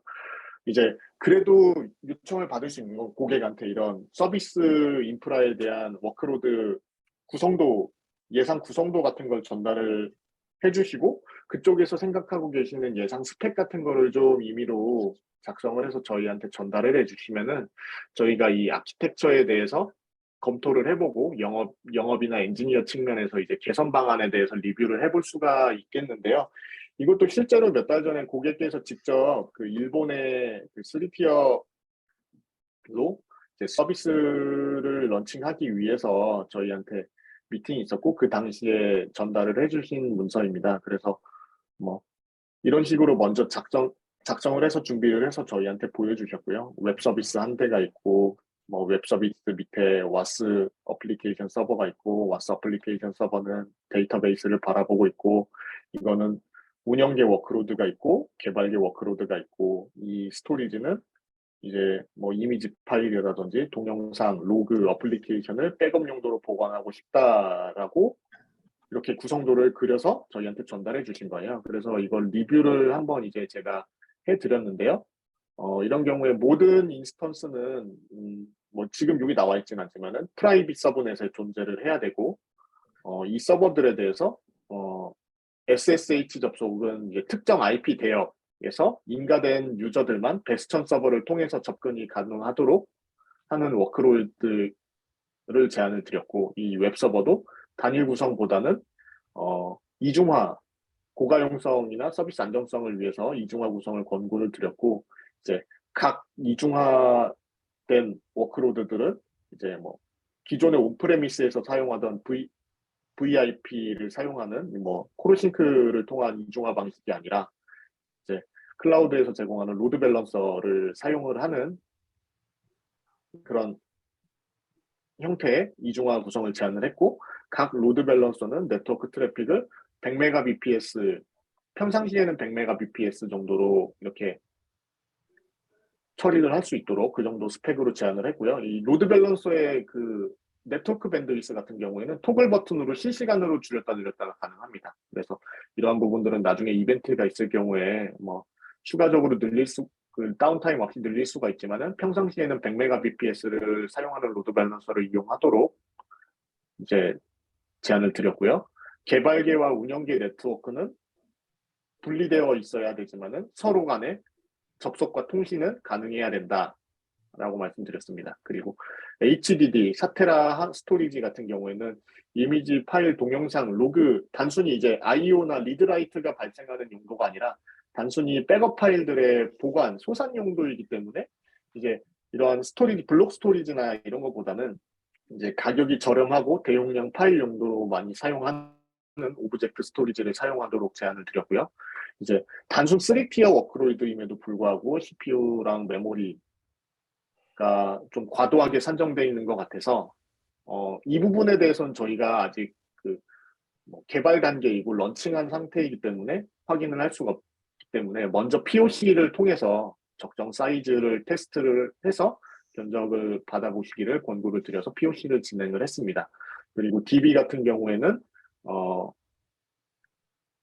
오라클 DB나 MySQL DB 아무거나 상관없다고 하셨는데 뭐 저희가 오라클 DB로 제안을 드렸고 최신 버전이면서 안정화 버전인 19C SE를 제안을 드렸습니다. 그리고 저희가 DB 같은 경우에는 이제 스탠다드 에디션인 것 같은 경우에는 더 잘 아시겠지만은 싱글 로드가 구성밖에 안 되기 때문에 이중화 구성은 제안 드렸지만은 이제 이중화까지는 비용적인 측면에서 엔터프라이즈 에디션까지는 도입하기는 좀 어렵다라고 말씀을 하셔서 그냥 스탠다드 에디션으로만 제안을 드렸고 이 오라클 DB는 매일 주기적으로 하루에 한 번씩 백업을 받아서 장애가 발생하더라도 싱글노드지만은 최대한 장애 복구를 빠르게 할 수 있도록 그런 구성을 만들었습니다. 그리고 웹와스는 아파치, 톰캣 각각 아파치와 톰캣이 설치돼서 사용될 예정이고 OS는 윈도우나 뭐 리눅스 둘 다 상관없다고 하셔서 이제 가격적으로 비용이 저렴한 센토OS, 그러니까 뭐 오라클 리눅스도 있는데 센토OS를 쓰고 싶다, 굳이 쓰고 싶다고 하셔서 센토OS를 이제 제안을 드렸습니다. 그래서 이 아키텍처를 보신 거를 저희 오라클 클라우드 아키텍처에 맞게끔 이제 제가 작성을 했습니다. 그래서 간단하게 리뷰를 드리자면은 그리고 여기 말씀드리죠. 빼먹었지만은 예상되는 아웃바운드 트래픽은 20TB 그리고 IDC와 혹시 모르니 IPsec VPN 연결을 통한 그런 VPN 구성도 필요하다라고 말씀을 해주셨고요. 그래서 구성도를 그렸습니다. 그래서 운영계와 개발계가 구분된 네트워크지만은 이 두 개의 네트워크는 피어링을 통해서 서로 통신도 가능하고 접속도 가능합니다. 그리고 모든 서비스 워크로드들은 프라이빗 서브넷에 존재하고 있어서 외부 사용자가 원천적으로 서버에 직접 접속하는 것 방법을 막았고요. 고객은 이제 로드 밸런서를 통해서 이 서비스를 하는 서비스 포트에만 접속을 할 수 있게 되는 겁니다. 그리고 베스천을 통해서 접속을 할 수 있기 때문에 이제 개발계에 있는 베스천을 통해서 각 서버들에 대해서 인가된 사용자들만 SSH 접속이 가능하고 IP 대역, 인가된 IP 대역에서만 접근이 가능하도록 이제 보안 그룹, 그러니까 저희가 온프레미스에서 말하는 방화벽 설정을 했습니다. 그리고 고객이 보유하고 있는 CP 장비로 VPN 연결이 가능하도록 DRG 구성을 했고요. 그리고 데이터 웹아스 DBCS에서 백업하는 이미지, 파일, 데이터 덤프, 로그들을 저장하기 위한 오브젝트 스토리지를 도입을 했습니다. 그리고 뭐 인터넷 퍼블릭 통신을 위한 인터넷 게이트웨이가 있고 이제 프라이빗 서브넷에 있지만은 외부의 네트워크에 접근이 가능해야 되기 때문에 나트 게이트웨이를 이렇게 만들었는데요. 지금 제가 하나 질문을 드려봐도 될까요? 여기서 이제 BOM을 작성하시려면 무료 워크로드와 유료 서비스들을 구분을 하셔야 되는데 여기서 보시기에 무료 서비스들이 어떤 게 있는지 한번 뭐 줌으로 말씀해 주셔도 좋고 채팅으로 남겨주셔도 좋은데 한번 구분을 해보실 수 있을까요?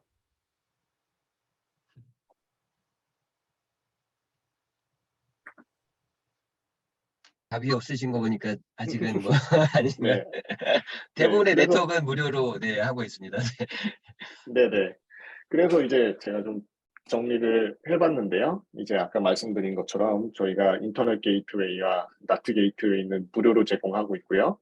그 온프레미스 환경과 VPN 연결이 가능한 그런 IPsec VPN 커넥트에 투입되는 그런 리소스들, 다이나믹 라우트 게이트웨이라든지 뭐 VPN 연결은 무료라고 말씀드릴 수가 있겠고요. CP 장비는 고객이 부담해야 되는 거기 때문에 이제 저희는 굳이 무료 관점이라고 포함을 했습니다. 그리고 아까 말씀드린 것처럼 Always Free로 베스천 서비스를 무료로 제공하고 있고요.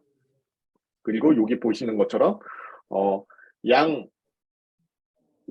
서로 다른 두 개의 네트워크 간 통신이 가능해야 된다고 말씀드렸는데요.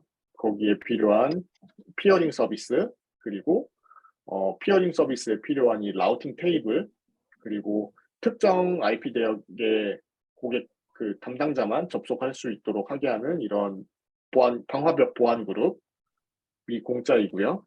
여기 보시면 이제 무료로 정리된 무료인 리소스들 한번 쭉 정리해 봤습니다. 그리고 아까 말씀드린 것처럼 모든 요 VM 워크로드들은 CentOS를 CentOS 리눅스를 도입하기로 했는데 뭐 CentOS OS도 어떻게 보면은 무료라고 할 수 있겠고요.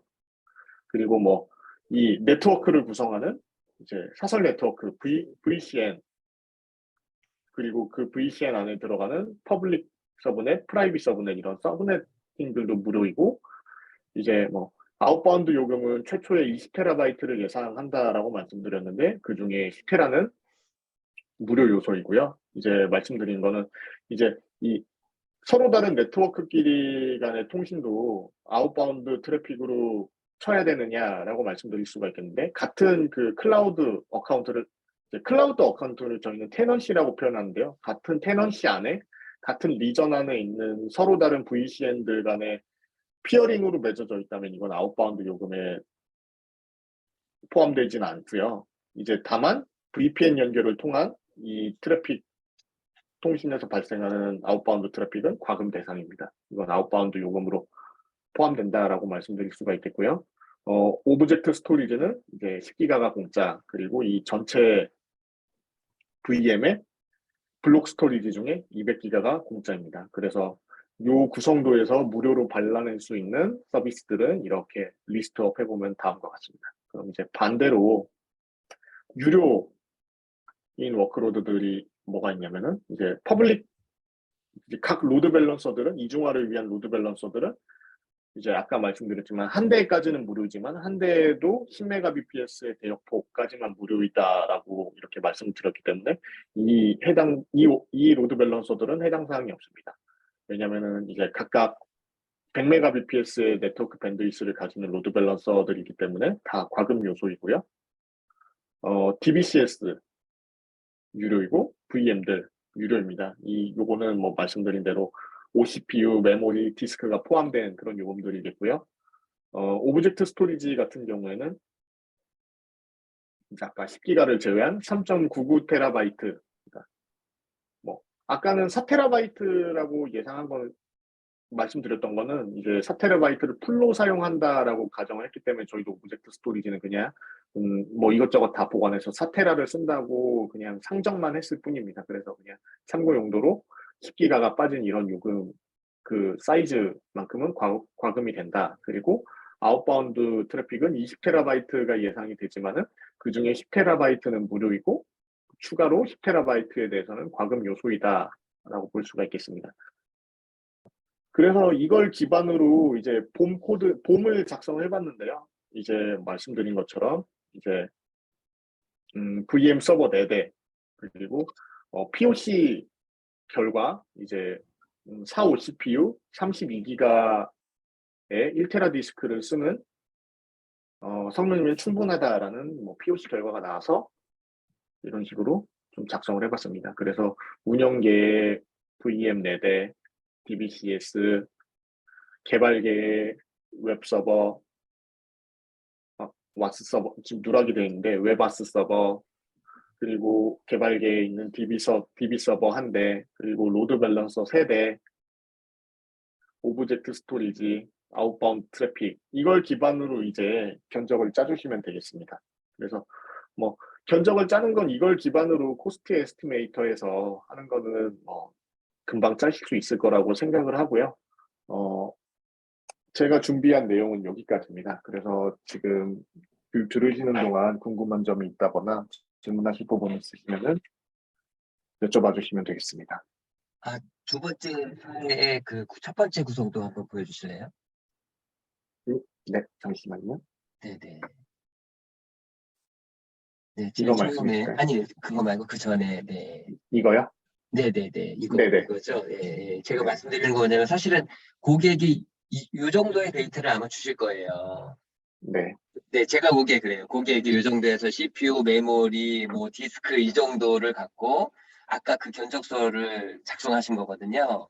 그럼 뭐 사실 여기서도 보면은 웹이나 왓슨데 CPU를 6코어를 썼다는 거는 사실 오버스펙인 거고, 오히려 네. DB는 2코어밖에 안 되는데, 그래서 제가 네. 이걸 보면 이제 DB는 라이센스 때문에 2코어밖에 안 쓴 거고, 웹 왓슨은 그냥 아주 널널하게 쓰는 거고, 사실 뭐 이 부분은 이제 클라우드로 가게 되면 CPU를 많이 줄일 수 있는 걸로 보여져요. 그래서 여기서도 하나 참고하셔야 될 게 있는데 이 CPU는 5CPU 기준, 그 물리 CPU 기준입니다. 그러니까 여기서 하이퍼 스레딩이 적용돼서 vCPU 단위로 넘어가면은 이 CPU에 이제 곱하기 2를 해주셔야 됩니다. 그러면은 12코어나 20코어짜리 웹서버가 탄생을 하는 겁니다. 이러면은 말도 안 되는 스펙이죠. 그러니까 이런 것도 참고를 하셔야 됩니다.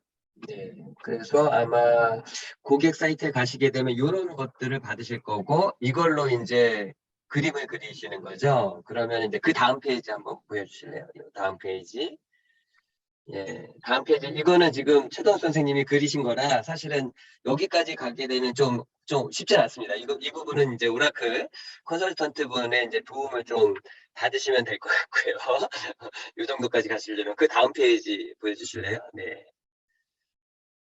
네, 이 다음 페이지에서 이제 무료라고 쭉 언급된 부분들이 있습니다. 사실 이거는 타사에서는 비용을 받는데 오라클은 이런 부분이 이제 무료라고 사실은 이제 고객이 이제 알면 오라클이 이런 거를 무료로 주는구나 알 수 있고 또 하나는 뭐냐면 그 오라클이 네트워크를 많이 쓰게 되면 그 다음에 네트워크에 대한 트래픽이 많으면 타사에 비해서 가격이 엄청 싸집니다. 예. 왜냐면은 타사 같은 경우 네트워크 트래픽이 아웃바인드가 많아지면 그게 오히려 비용이 또 훨씬 더 증가가 되거든요. 그러니까 모든 게 다 비용이기 때문에 그래서 오라클이 저렴한 이유 중에 하나가 이 네트워크 관련된 비용들을 굉장히 저렴하게 줄일 수가 있어요. 그리고 대부분 무료로 지원되는 게 많아서 경우에 따라서 네트워크에 관련된 걸 하나도 넣지 않아도 이 구성이 다 가능합니다. 네.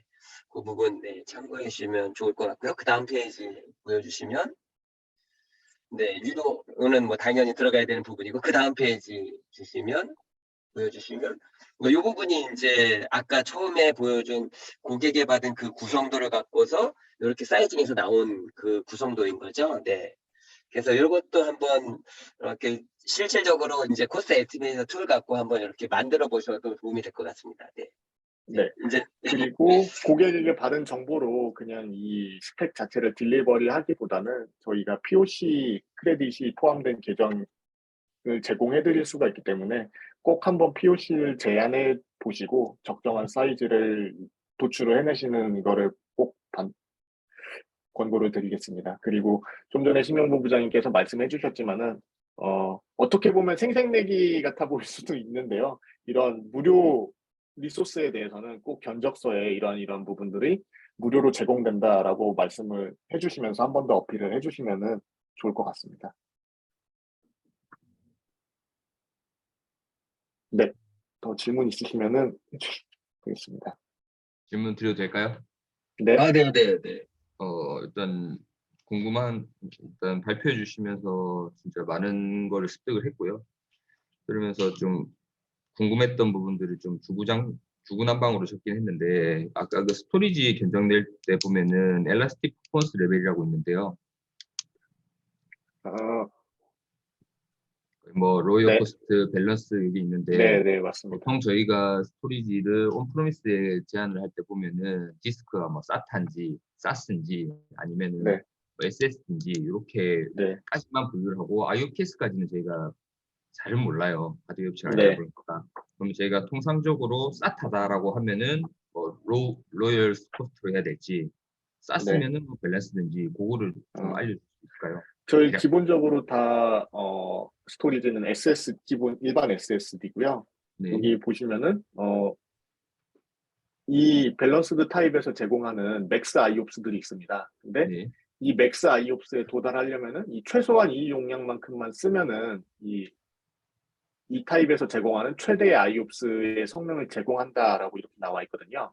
네, 그러니까 저희는 일반적으로 디폴트가 밸런스드 타입이고 밸런스드 타입에서는 417기가만 쓰면은 이제 여기서 제공하는 최대 성능인 25,000 IOPS까지 제공한다 이런 식으로 나와 있기 때문에 이런 걸 참고해 보시면 좋을 것 같습니다.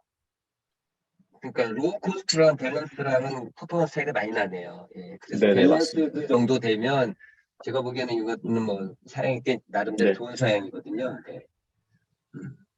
대부분 그냥 밸런스대로 하면은 된다는 말씀이시죠? 네네, 맞습니다. 네. 그리고 저기 아까 그 BYOL 설명해 주셨는데 BYOL의 그 이런 내용이 있었어요. PS를 계속 해야 된다라고 내용이 있던데 네네, 맞습니다. 저희가 통상적으로 그 있던 라이센스가 PS가 돼서 BIOL로 넘기는 방법도 있겠지만은 NHN이나 뭐 타 클라우드에 오라클 라이센스를 사서 넣을 때 BIOL이라고 이야기를 하던데 그때도 네네. 넣은 다음에도 PS 계약을 계속 해줘야 되나요? 쓰려면? 그건 아니고요. 여기 저희 DBCS에서 돌아가는 BYOL에서는 그 BIOL로 생성을 하면은 여기서 할인 정책을 받는 거고요. 기존의 라이센스, PS 계약이 되어 있는 라이센스는 이제 계속 다른 용도로 전환해서 사용하시길 권고드리고 계속 PS 계약을 이제 요청을 하는 케이스라고 이해를 하시면 될 것 같습니다. 기존의 PS 계약을 갖고 있는 라이센스를 클라우드로 옮겨올 때 네. 예, BYOL을 적용할 수 있어요. 네. 그러니까 기존에 있는 거, 오프라미스에 있는 거를 갖다가 지금 클라우드로 옮겨올 때, 이 BYOL을 쓸 수 있는 거거든요. 그러면서 혜택을 주는, 예. 저 BIOL 방식을 두 가지로 알고 있는데 제가 알기로는 지금 원래 쓰고 있던 온프레미스에서 사용 중이던 게 PS 계약이 돼 있는 상태에서 네, 맞아요. 넘길 때 할인받는 정책 하나, 요거 지금 네네. 말씀해 주신 거 하나, 두 네네네, 번째로는 맞아요. 네. 타 클라우드 서비스에 오라클을 올릴 때 거기에서 이제 선택 사항이 오라클 DB가 없으면은 라이센스를 사서 넣는 베어메탈 쪽에 사서 넣는 거를 BIOL로 용어를 사용하는 전자의 BYOL 개념으로 이해를 하시면 될 것 같습니다. 네, 전자입니다. 네, 전자. 네. 그러면 후자의 경우에는 라이센스 영업 대표하고 따로 이야기를 해야 되는 건가요? 두 요 내용이랑 번째는, 다른 건 거죠? 두 번째는 DBCS를 사시는 거죠. 그렇죠. DBCS를. DBCS인데 이제 네네네. 오라클 라이센스를 사서 타 클라우드에 넣는데 BIOL이라고 이야기를 하더라고요. 어떻게 보면은 저희는 그걸 BYOL이라고 표현은 안 하고요. 그냥 라이센스를 사서 깔았다라고 표현을 합니다. 그때는 PS랑 상관이 없다는 거죠. 네네, 맞습니다. 그리고 요거는 또 다른 문제인데 그 클라우드 자체에 제가 알기로는 하드웨어적인 이중화나 삼중화가 다 되어 있는 걸로 알고 있어요. 만약에 파워가 나가도 저희는 알 수도 없게 알아서 뒷단에서 처리가 되고. 근데 지금 아까 말씀하신 데이터 가드나 RAC 같은 경우에는 이 익스트림 퍼포먼스를까지 올라가야지 쓸 수 있는 건데 굳이 하드웨어적으로 이중화 삼중화가 돼 있으면 RAC를 클라우드에서 쓰는 이유가 뭘까요? RAC는 이제 데이터 동기화 개념으로 이중화, 삼중화 이렇게라고 보시면 될 것 같고요. 지금 말씀해 주시는 부분은 하드웨어 관리에 있어서 이제 이중화, 삼중화 그 개념이지 이제 그렇죠. 데이터베이스 개념으로서의 이중화, 삼중화 개념은 아닙니다. 그러니까 근데 이게 이중화, 삼중화가 사실은 지금 말씀해 주신 하드웨어 이중화, 삼중화라기보다는 호스트 머신은 그대로 있습니다. 이제 데이터 센터에 이렇게 가용 영역이란 게 있고요. 이 가용 영역이 하나가 떨어지면 서비스가 불가능한 상황이면은 어떻게든 서비스는 다른 지속적으로 이어가야 되기 때문에 이런 네트워크의 이중화, 삼중화를 말씀드리는 거지 하드웨어의 이중화, 삼중화 개념은 아닙니다. 제가 말씀드릴게요. 예, 예, 예. 그러니까 좋은 지적하셨어요. 왜냐면, 아니, 클라우드는 사실 하드웨어라든지 이런 책임은 다 클라우드 공급업체가 지는 거지. 사실은 클라우드가 썼을 때 하드웨어적인 장애로 뭔가 이슈가 됐다. 그거는 클라우드 회사의 폴트예요. 근데 왜 RAC를 쓰느냐. 그렇게 물어보시면 RAC는 예를 들어서 하나의 서버가 쓰는 데 있어서 장애가 나면 다른 쪽으로 넘어가는 거잖아요. 그죠? 다른 쪽에 서비스할 수 있는데 그게 이제 예를 들어서 하드웨어로 폴트 나서 넘어가는 게 아니라 누군가 뭐 휴먼 에러라든지 내가 운영하는 그 서버에 뭔가 데미지를 입었다든지 그런 걸 대비하는 거거든요. 하드웨어의 에러라고만 국한하게 되면은 그거는 이제 RA를 쓸 필요는 없는 거예요. 네, 네, 그렇게 접근하셔야 돼요. 그러니까 내가 쓰는 서버가 뭔가 문제가 생긴 거예요. 근데 그게 뭐 운영자의 실수가 됐든 아니면 뭔가 다른 쪽에서 뭔가 어택을 받았든 그런 경우에 보완을 하기 위해서 이제 RAC를 쓰는 거거든요. 네. 네, 그렇게 잘 접근하시면 몰라서 됩니다. 그럴 수도 네. 있겠는데 아까 말씀하신 뭐 DB 쪽에 DBCS 쪽에 문제가 네. 생겨서 넘어간다라고 하면은 네. 굳이 RAC를 안 쓰고 서버를 여러 개 두면 되잖아요. 아까 말한 스케일 아웃처럼.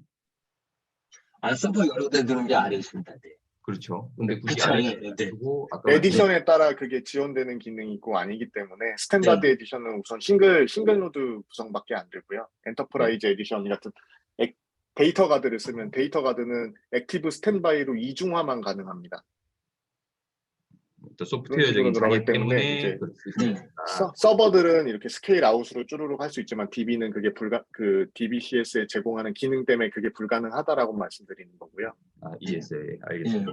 오라클만 또 RAC만 됩니다. 클라우드에서 근데 있다고. 저는 좀 이제- 사실 이해가 좀 안 되는 게, 왜냐하면 우리가 그 RAC를 그 액티브 스탠바이를 하지 않고 액티브를 하는 이유는 어떤 이유이든 간에 특정 예를 들어서 그 두 노드 간에 A 노드가 장애가 생기면 그 트랜지션 리커버리가 가능하면서 B 노드 쪽에서 바로 서비스를 한다는 이야기인데, 네, 맞습니다. 네. 결과적으로는 지금 이제 그 이창규 부장이 이야기를 했던 클라우드 쪽 서비스 쪽에서는 이 장비에 대한 폴트에 대한 부분들은 개런티 한다고 하니까 그렇죠. 개런티 네. 한다고 하니까 네. 그래도 이제 이제 서비스 측면에서는 장애가 나더라도 서비스는 계속 고가용성이 보장이 돼야 되는 상황은 맞고요. 보통 이런 RAC 같은 구성은 이제 그 리전에 걸쳐서 DR 구성으로 많이 제한합니다. 예를 들어서 서울 리전에 뭐 홍수가 나거나 벼락이 맞거나 미사일이 떨어져서 서울 리전이 서비스가 불가능한 상황이더라도 RAC 구성을 통해서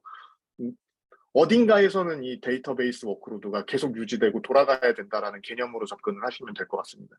앞전 엔터프라이즈 견적을 한번 받아봤는데 RAC용으로 금액이 거의 뭐 상상 이상의 금액이더라고요. 사실 리즌에 대한 이슈 때문에 그렇게 그 비용을 들일 정도의 필요가 있을까요? 비용이 엄청나던데. 이제 뭐 비용이 예. 주로 더블 치고 올라가잖아요. 스탠다드에서 엔터프라이즈에서 익스트림에서 또 네, 쭉쭉쭉쭉 예, 올라가더라고요. 네, 저도 봤습니다. 네.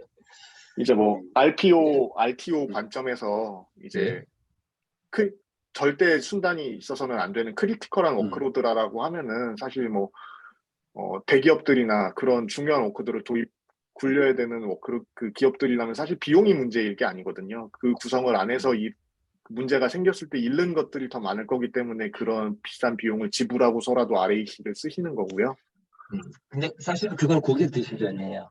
네, RAC를 썼는데 쓰다 보니 이게 굳이 필요 없다 네. 그러면 이렇게 밑으로 내리는 경우도 있습니다. 네. 네. 네. 그럼 RAC 구성 같은 경우에는 리즌을 분리한다는 말씀이시죠? 그렇게도 구성 가능하다는 거예요? 네네.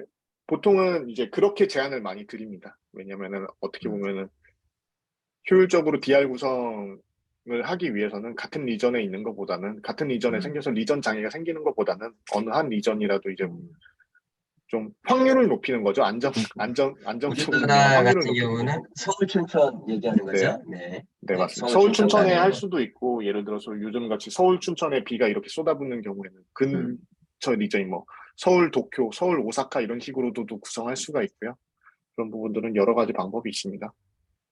그리고 또 한 게 있는데 그 모노 CPU 같은 경우에는 아까 2코어 정도로 산정이 된다라고 했는데 맞나요? 네, 맞습니다. 그럼 저희가 보통 통상적으로 서드 파트 제품인 뭐 모니터링 제품이나 접근 제어 제품 이런 것들을 넣을 때 4, 5 CPU가 클라우드에 올라가 있다라고 하면은 저희는 8코어에 대한 8V CPU라고 이해를 하시면 됩니다. 8코어라고 생각하면 되는 거죠. 네네. 탈코가 보이는 거예요. 예, 맞아요. 네. 8개 CPU가 보이는 겁니다. 네. 이렇게. 그리고 그 보안 사항 쪽 때문에 많이 이슈가 되는데 통상적으로 그냥 기본적으로 ASO가 되어 있는 건가요? 어떤 보안 장치가 되어 있죠? 클라우드에? 고객분들이 우선 물어봐요. 이거 암호화는 네. 되어 있느냐? 네트워크로 뭐 보안은 되어 있느냐? 데이터는 네, 기본적으로 모든 데이터 통신에 있어서 다 TD 암호화가 들어가고요. 네.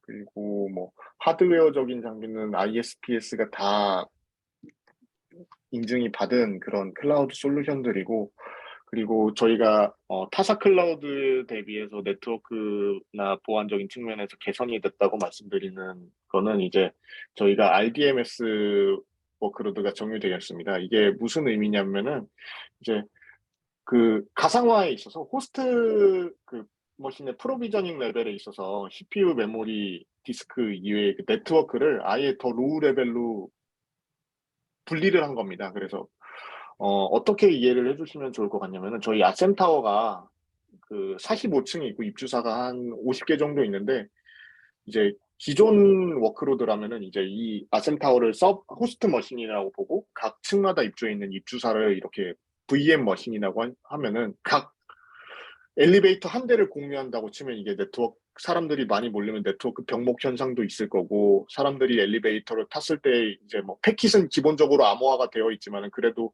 주고받는 말들이라든지 이런 거에 대해서 보안의 위험성이 항상 노출되어 있다고 말씀드릴 수가 있는데, 이거를 더 로우 레벨로 분리했다는 거는 각 층마다 가는 네트워크 레이어들을 다 그 데디케이트 형태로 할당한 겁니다. 그러니까 각 층마다 가는 엘리베이터가 전용 엘리베이터가 있는 겁니다. 그러니까 뭐 1층만 가는 엘리베이터, 2층만 가는 엘리베이터, 회사별로 이렇게 나눠져 있어서 성능적으로 네트워크 측면도 개선돼 있을 뿐만 아니라 이제 보안적인 측면에서도 서로 다른 VM들끼리는 패킷을 이렇게 노출이 안 되게끔 하는 경우고요. RDMS 자체가 CPU랑 그 네트워크의 통신 레벨에 있어서 OS와 CPU를 분리를 했기 때문에 이제 OS의 오버헤드라든가 뭐 레이턴시를 줄인 그런 기술들이라고 볼 수 있겠습니다. 그래서 네트워크적으로 보안적인 측면으로도 타사 클라우드에 비해서 개선된 아키텍처다라고 말씀드리고 있습니다. 그런 내용으로 일단은 문서가 네. 있을까요?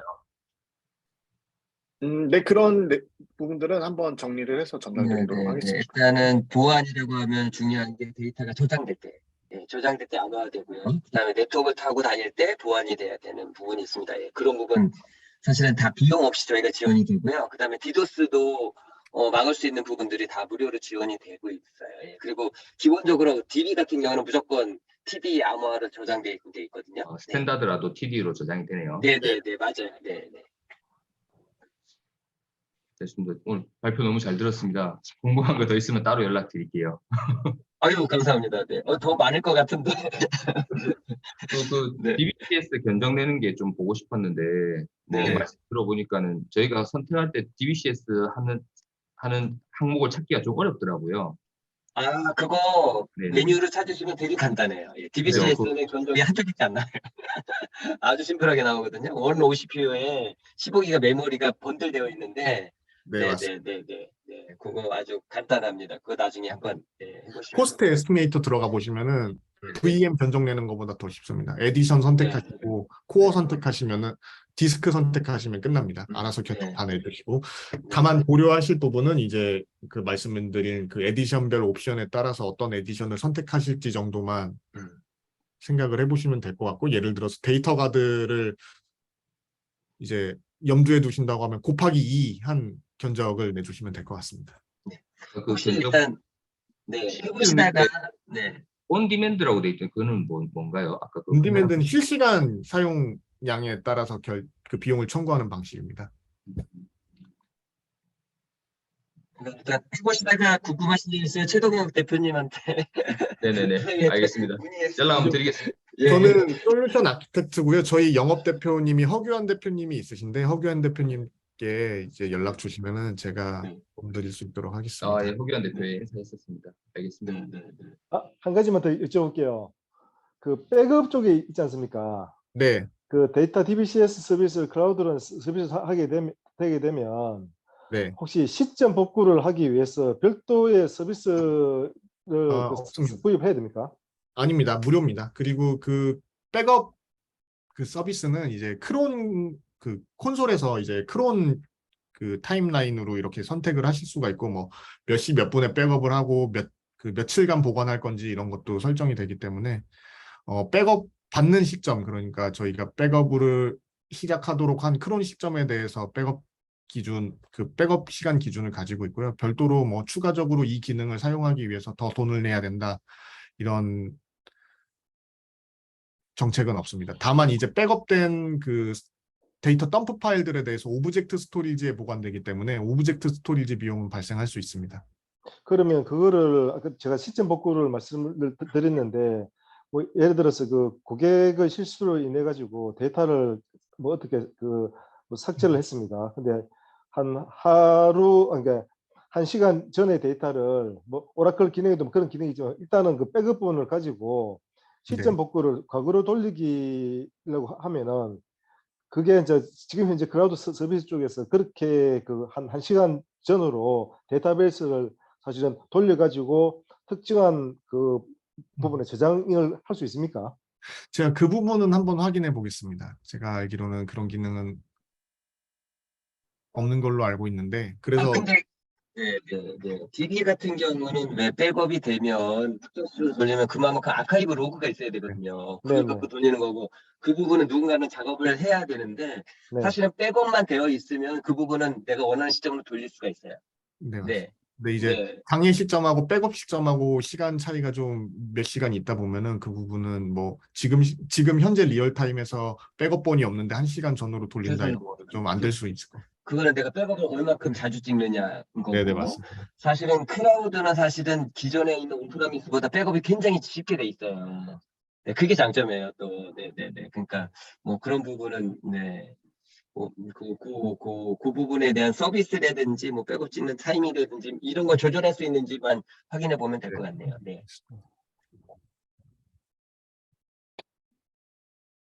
점심시간입니다. 식사하십시오. 아, 네네네.